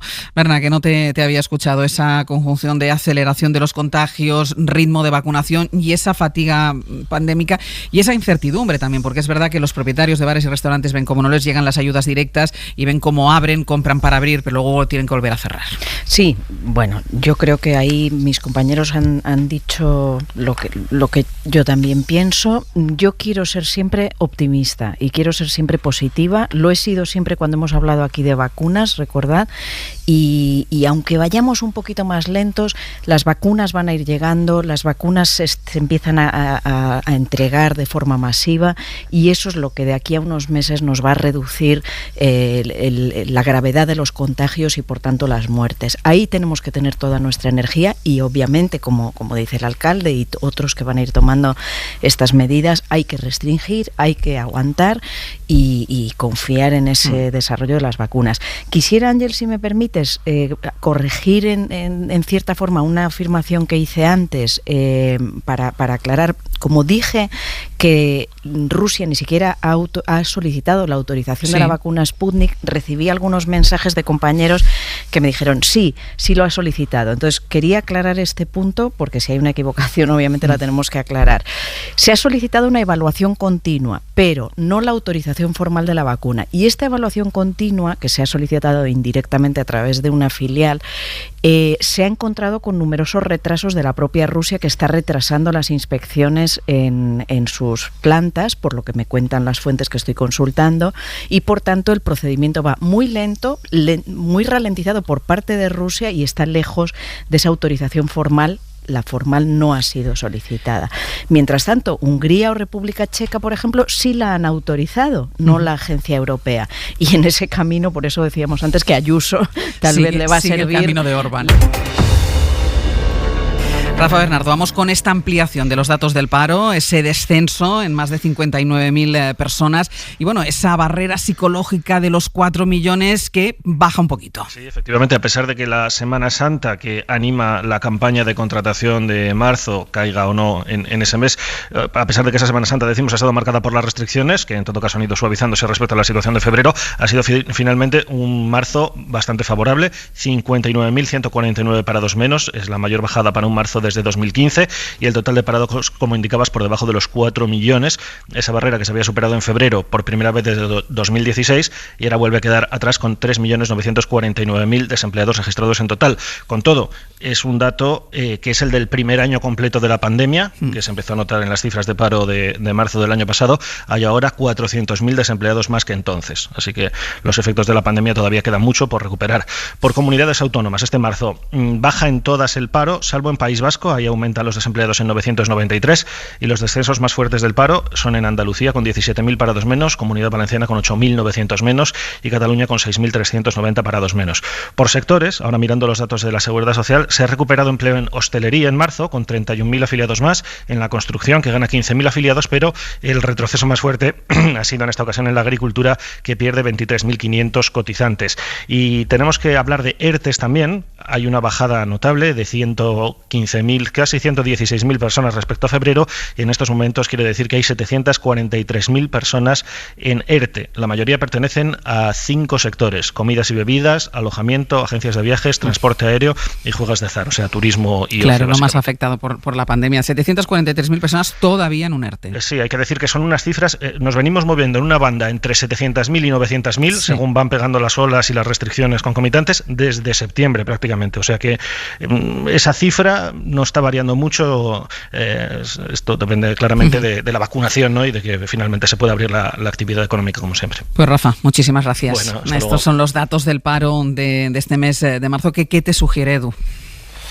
Bueno, yo creo que es un dato que ha mejorado las sensaciones que teníamos todos de esta ola a lo largo de estas últimas semanas, ¿no? Que se haya situado por encima de la línea psicológica de los 4 millones, que haya tenido un buen dato de contratación indefinida casi en el 15% con respecto a la serie histórica de los meses de marzo de los últimos 15 o 20 años, que el desempleo tan solo suba en Euskadi de las 17 comunidades autónomas y que lo haga solo en 900 personas, pues dentro de las malas noticias a las que nos hemos acostumbrado en este último año, en este último semestre, en este último trimestre, pues da la sensación de que el dato de paro ha mejorado las expectativas que teníamos, ¿no? Así que ojalá sea el inicio de un cambio de tendencia real en el mercado laboral, que al final es la radiografía de la situación de la economía en nuestro país y de las perspectivas de inversión futura, etcétera, de las empresas y del mercado y de la actividad económica, y ojalá este sea el primer dato de una mejoría para los próximos meses y los próximos años, porque creo que este país lo necesita de verdad. Agarrémonos, Víctor, esa buena noticia, ¿no?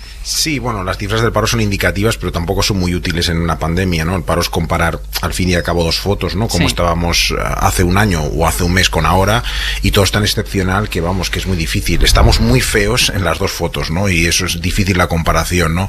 En todo caso sí que hay, y esto hay que reconocérselo al gobierno, ¿no? Que el daño sobre el paro de la COVID no ha sido tan dramático como podríamos imaginar, ¿no? Gracias a los ERTE, etcétera, ¿no? Pero al mismo tiempo, y recordando un poco las palabras que me han dejado pues reflexionando bastante del alcalde de Burgos, una cosa es suspender los efectos de una pandemia y otra cosa es reactivar la economía, ¿no? Y eso requiere seguramente acciones concertadas de las administraciones, ¿no? Como solicitaba el alcalde, y seguramente más ayudas a quienes están más cerca de los negocios, ¿no? De los bares que cierran, ¿no? De las personas que están perdiendo el trabajo, como los ayuntamientos, ¿no? Que han visto pues caer los ingresos de manera brutal, y sin embargo, pues a diferencia de Alemania, que les ha dado 25.000 millones, aquí el gobierno central no ha hecho estas ayudas, ¿no? Y yo creo que en general también necesitamos más acción coordinada de Europa, ¿no? Estados Unidos nos está dando dos lecciones para la recuperación económica brutales, ¿no? Una sobre las prioridades sanitarias. Lo importante es vacunar. Una vez tengas a la población vacunada, la economía se reactivará sola, ¿no? Y ellos se han dispuesto a conseguir las vacunas cueste lo que cueste, y aquí vamos muy lentos. Y la otra es que el plan de Biden es absolutamente extraordinario, ¿no? En su dimensión, un estímulo del 9% del PIB, casi el doble que el de la Unión Europea, con lo cual pues deberíamos aprender tanto de lo que están haciendo al otro lado del Atlántico, como sobre todo al mismo tiempo ayudar a los ayuntamientos que están más cerca de los que están más sufriendo la crisis. Berna. Sí, el gran desafío está en la otra cifra, ¿no? En la de los ERTES, los 743.000 personas que están en ERTE. Es decir, sí, vale, hay 400.000 parados más que hace un año, malo, pero ha habido un cierto rebotillo a última hora, y ojalá se convierta en rebotes indiminutivos.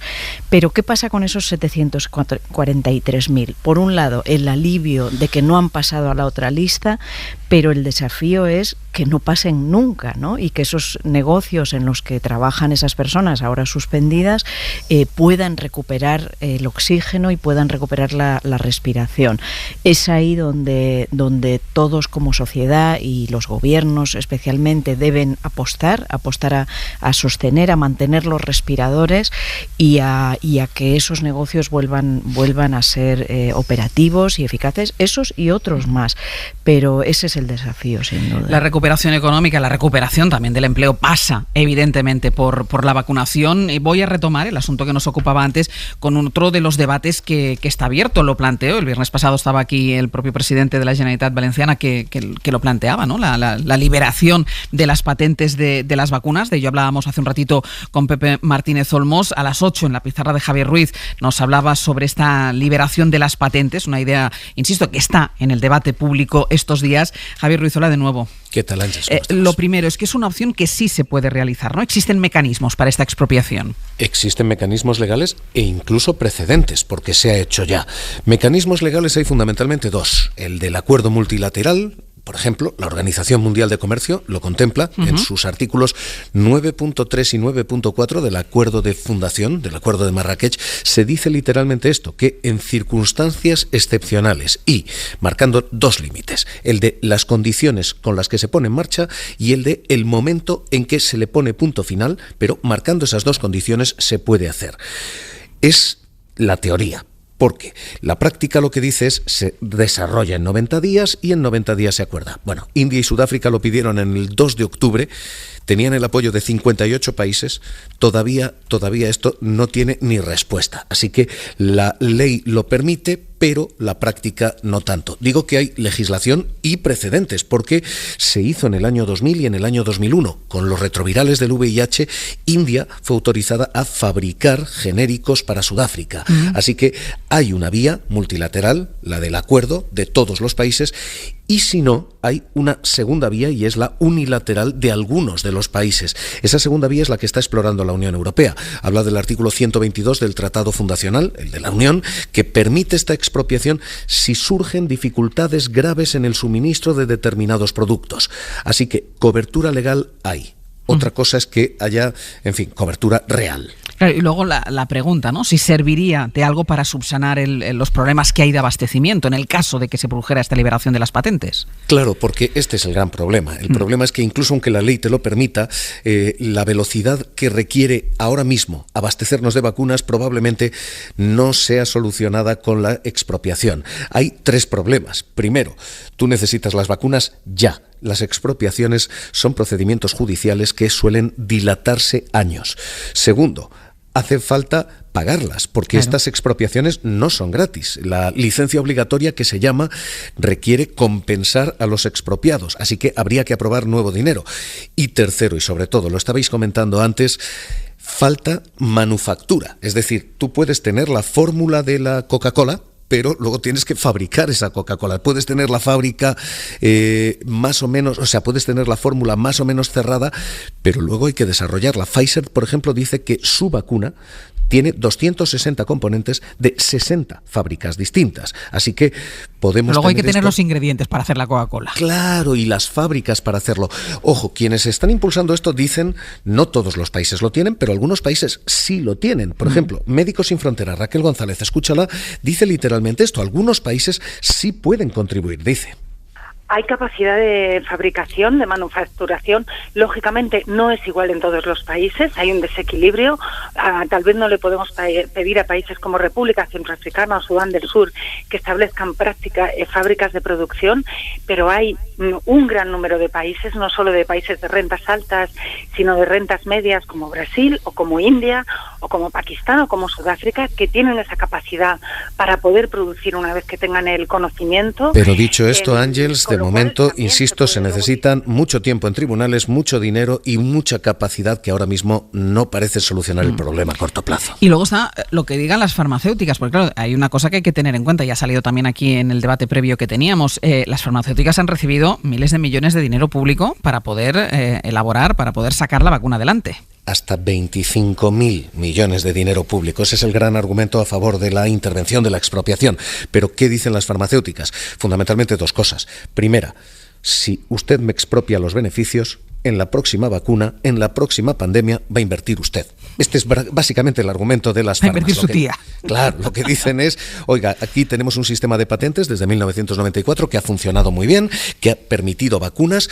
Si ustedes me expropian los beneficios, en la próxima pandemia inviertan ustedes.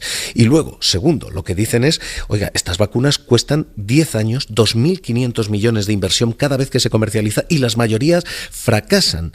Y dicen algo más, no solamente es el desarrollo de la vacuna, hablan precisamente de esta complejidad técnica. Escucha al secretario general de Farmaindustria, Humberto Arnés, dice: pues no tendría ninguna utilidad. No basta con poder legalmente fabricar una vacuna, hay que tener las instalaciones apropiadas, los equipos especializados y preparados. Dicen literalmente lo que estábamos comentando, Ángeles, que tú les puedes tomar la fórmula, pero que la capacidad para fabricarlo, esa es solo suya. Recordemos también, ya por cerrar, Javier, las posturas de los diferentes países. Bueno, aquí el desequilibrio está servido. La mayoría de países aprueban o acarician esta idea. Hay 100 gobiernos de los 164 que forman la OMC que están a bordo de esta idea. Está a bordo de liberar las patentes, al menos provisionalmente, la Organización Mundial de la Salud, ONU-SIDA, Médicos Sin Fronteras, como escuchábamos, todas las ONGs. Así que la mayoría está ahí.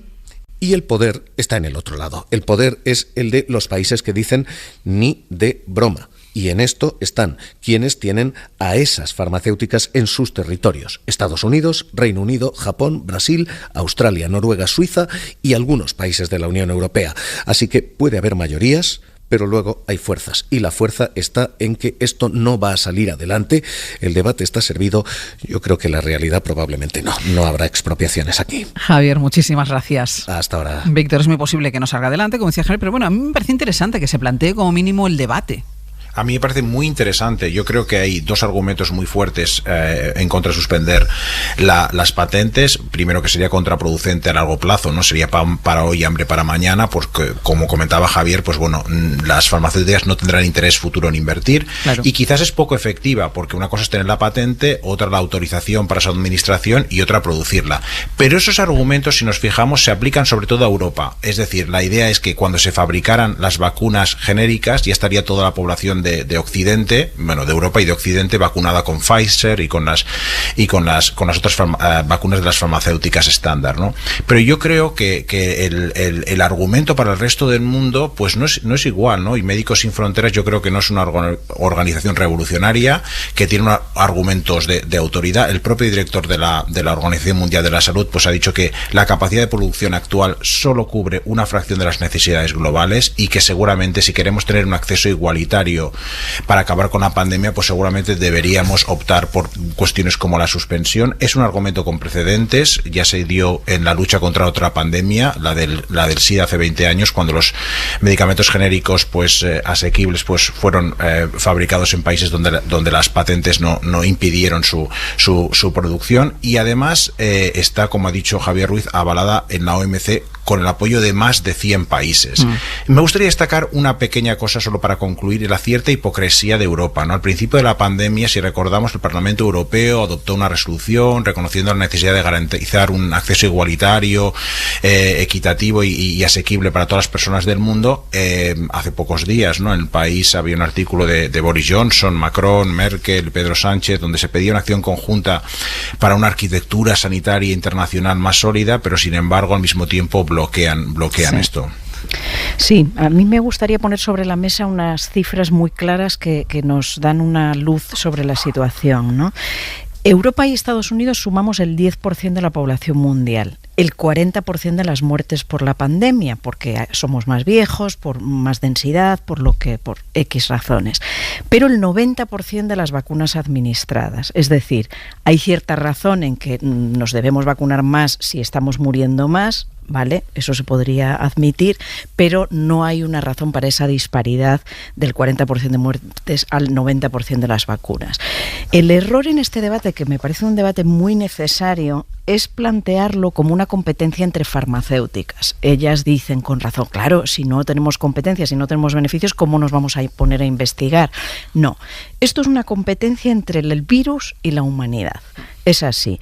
Cuando en la Segunda Guerra, cuando se descubrió la penicilina, se extendió sin patentes porque era necesario para frenar todas las muertes, ¿no? Exacto, porque salvaba vidas. Entonces, me parece fundamental el dato que ha dado Javier sobre los 25.000 millones. Yo no lo tengo tan medido y le agradezco el dato, sean 25.000 millones o arriba o abajo, da igual, son muchísimos miles de millones. Solo Estados Unidos puso 10.000 millones en la vacuna. Europa me constan 2.300 directos, luego hay otros indirectos, etcétera. Esa inversión pública no puede servir para que se beneficien las farmacéuticas ellas solas. Europa y Estados Unidos deben poner la presión, si no para compartir la patente, por lo menos para que esa capacidad de producción se extienda a velocidad de vértigo y a unos precios muy asequibles para que lleguen a toda la población.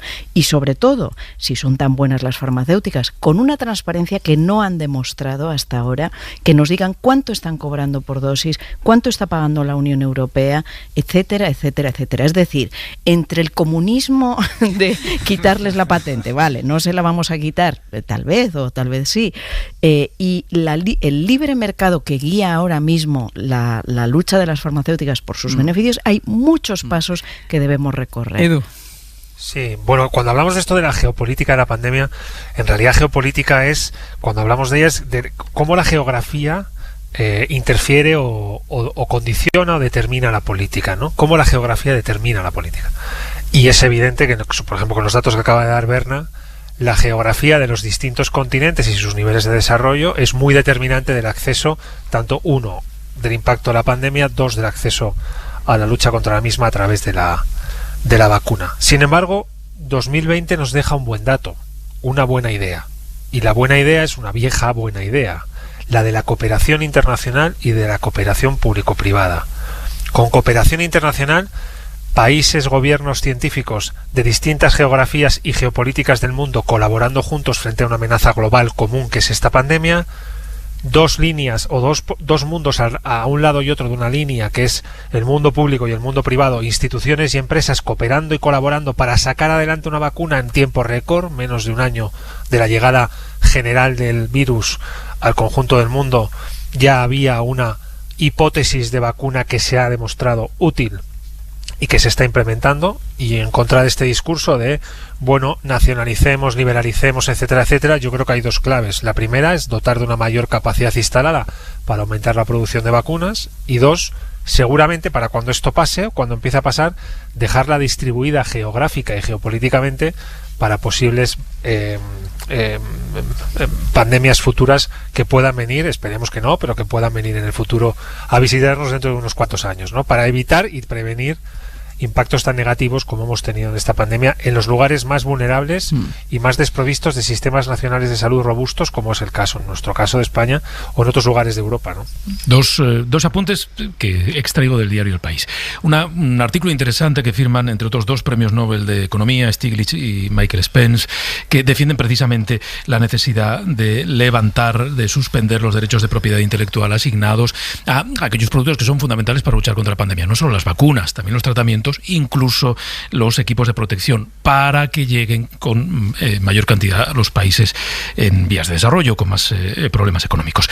Y la viñeta del roto, que yo creo que es una guinda perfecta para este debate, dice lo siguiente: se ve a un científico que extrae un envase en el que se supone que van vacunas, ¿no? Y el secreto de las vacunas, y escribe: la ciencia es laica, pero las patentes son sagradas. Vamos con un último tema que nos queda todavía en el tintero. Es tan interesante el debate sobre la vacunación, el ritmo de vacunación, que nos queda una parte política en este abierto, una parte política que colea de alguna manera de la encuesta del CIS que conocimos ayer, pero que también viene de otras encuestas que hemos ido conociendo antes de las elecciones de Madrid para el 4 de mayo. Ya saben que, por ejemplo, el CIS ayer auguraba ese empate entre el bloque de la izquierda y el bloque de la derecha con la ultraderecha, pero llama la atención, no solo en la encuesta del CIS, sino también en encuestas precedentes, la caída en intención de voto de la ultraderecha, de Vox, de alguna manera votos absorbidos por el Partido Popular, y que ponen en riesgo incluso en algunas de estas encuestas la representación de la ultraderecha en el Parlamento, en la Asamblea madrileña. Mariela Rubio, buenos días. ¿Qué tal? Buenos días. ¿Cómo lo valoran en Génova esta posible, si no desaparición, casi desaparición de la ultraderecha? Bueno, Génova reconoce que obviamente en esta situación no se puede descartar ningún escenario, pero consideran remota, muy remota, la posibilidad de que Vox quede fuera de la Asamblea.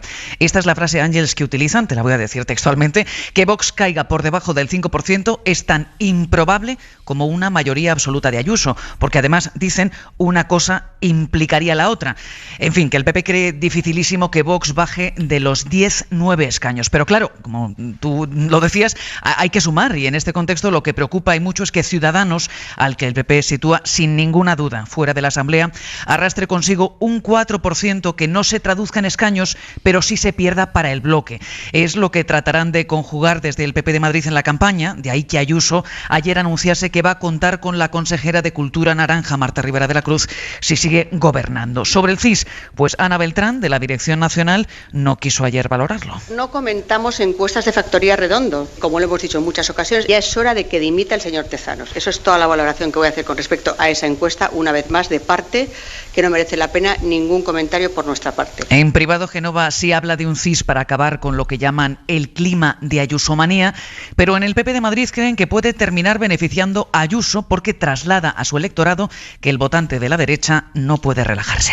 Mariela, muchísimas gracias. A vosotros. Ve poco probable que desaparezca el Partido Popular, ve poco probable que desaparezca Vox de la Asamblea de Madrid, y le vamos a preguntar al politólogo Lluís Orriols. Buenos días. Hola, buenos días. ¿Corre realmente riesgo Vox de no obtener representación en la Asamblea de Madrid?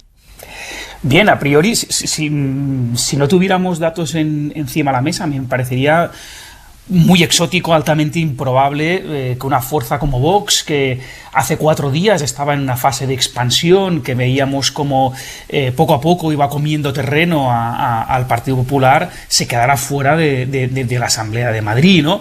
Pero claro, viendo los datos del CIS, ahí vemos unas tasas de lealtad a Vox con respecto al voto, no solo de las autonómicas de hace 2 años, también de las generales del noviembre pasado, propias del colapso de Izquierda Unida del 2015, ¿no? Y por tanto, ante los datos que vemos del CIS, sí que es verosímil ese escenario. Otra cuestión es que, en fin, veamos que durante la campaña ese 15% de indecisos que aún tiene Vox consiga movilizarlos a su favor. La clave de esta caída de Vox, la clave de esta caída de extraderecha está en el discurso de Díaz Ayuso, que absorbe de alguna manera el discurso de Vox.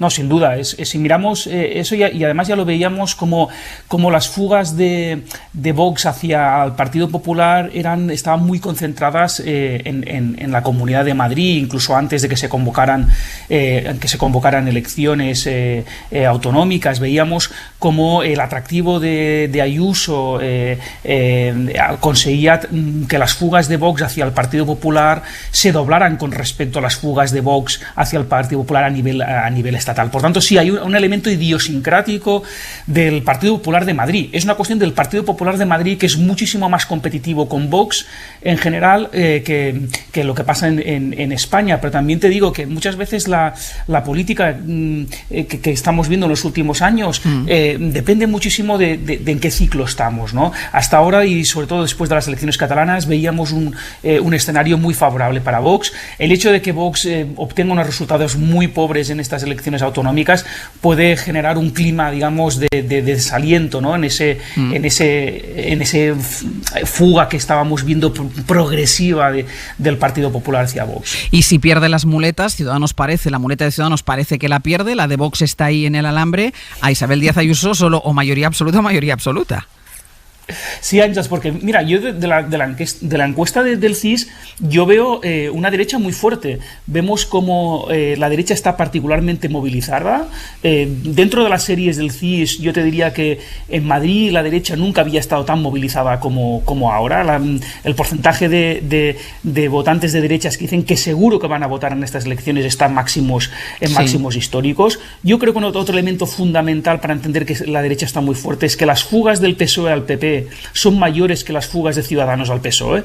Es decir, que el colapso de Ciudadanos no está beneficiando al bloque de izquierdas, y que vemos que los pocos movimientos que hay entre bloques son más de la izquierda a la derecha que de la derecha a la izquierda. No, por lo tanto, en general vemos a una derecha muy fuerte, y en principio deberíamos esperar que ganara estas elecciones, que consiguiera, digamos, el Partido Popular articular una mayoría absoluta junto con sus socios, ¿no? Claro, el tema es saber qué pasa con Ciudadanos si queda fuera, que eso es lo más probable, e incluso Vox, porque claro, si Ciudadanos queda fuera con un 4% de los votos, claro, esto generaría una distorsión que no estamos viendo en las encuestas cuando miramos simplemente transferencias de voto, ¿no? Por lo tanto, la derecha está muy fuerte, está particularmente fuerte. Ahora, paradójicamente, un sistema electoral como el madrileño, que es puramente proporcional, pero con ese umbral al 5%, podría generarle problemas al Partido Popular si va descartando a sus potenciales socios. Claro. Luis, seguiremos hablando, que queda mucho todavía. Un placer. Hasta luego. Queda mucho de pre-campaña y queda mucho de campaña, y no sé por qué ahora os pregunto, por esto de la derecha, pero yo no sé si es por esto de la pre-campaña, pero a veces cuesta tanto que comparezca y que dé ruedas de prensa al presidente del gobierno. Pero Inma Carretero, buenos días. Hola, buenos días. Hoy comparece después del Consejo de Ministros Pedro Sánchez. Sí, nos acaban de confirmar fuentes del gobierno que comparecerá el presidente. Por ahora no hay convocatoria oficial de la Moncloa, pero eso es lo previsto, según aseguran a la SER esas fuentes del gobierno.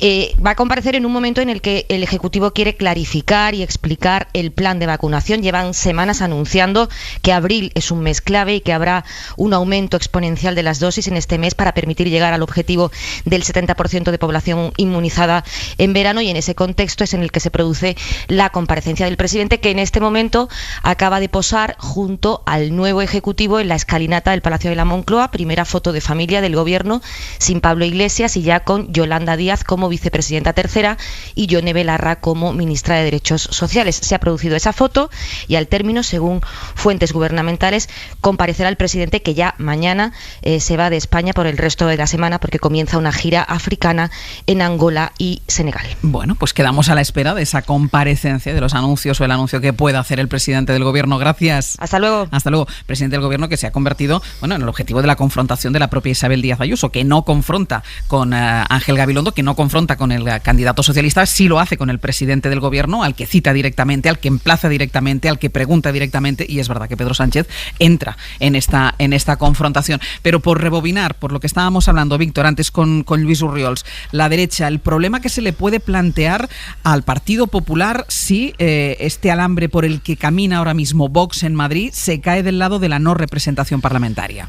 Sí, desde luego Ayuso puede morir de éxito, ¿no? Las encuestas le dan una gran victoria, pero claro, estos son, como decía en la antigua Grecia, habas contadas, ¿no?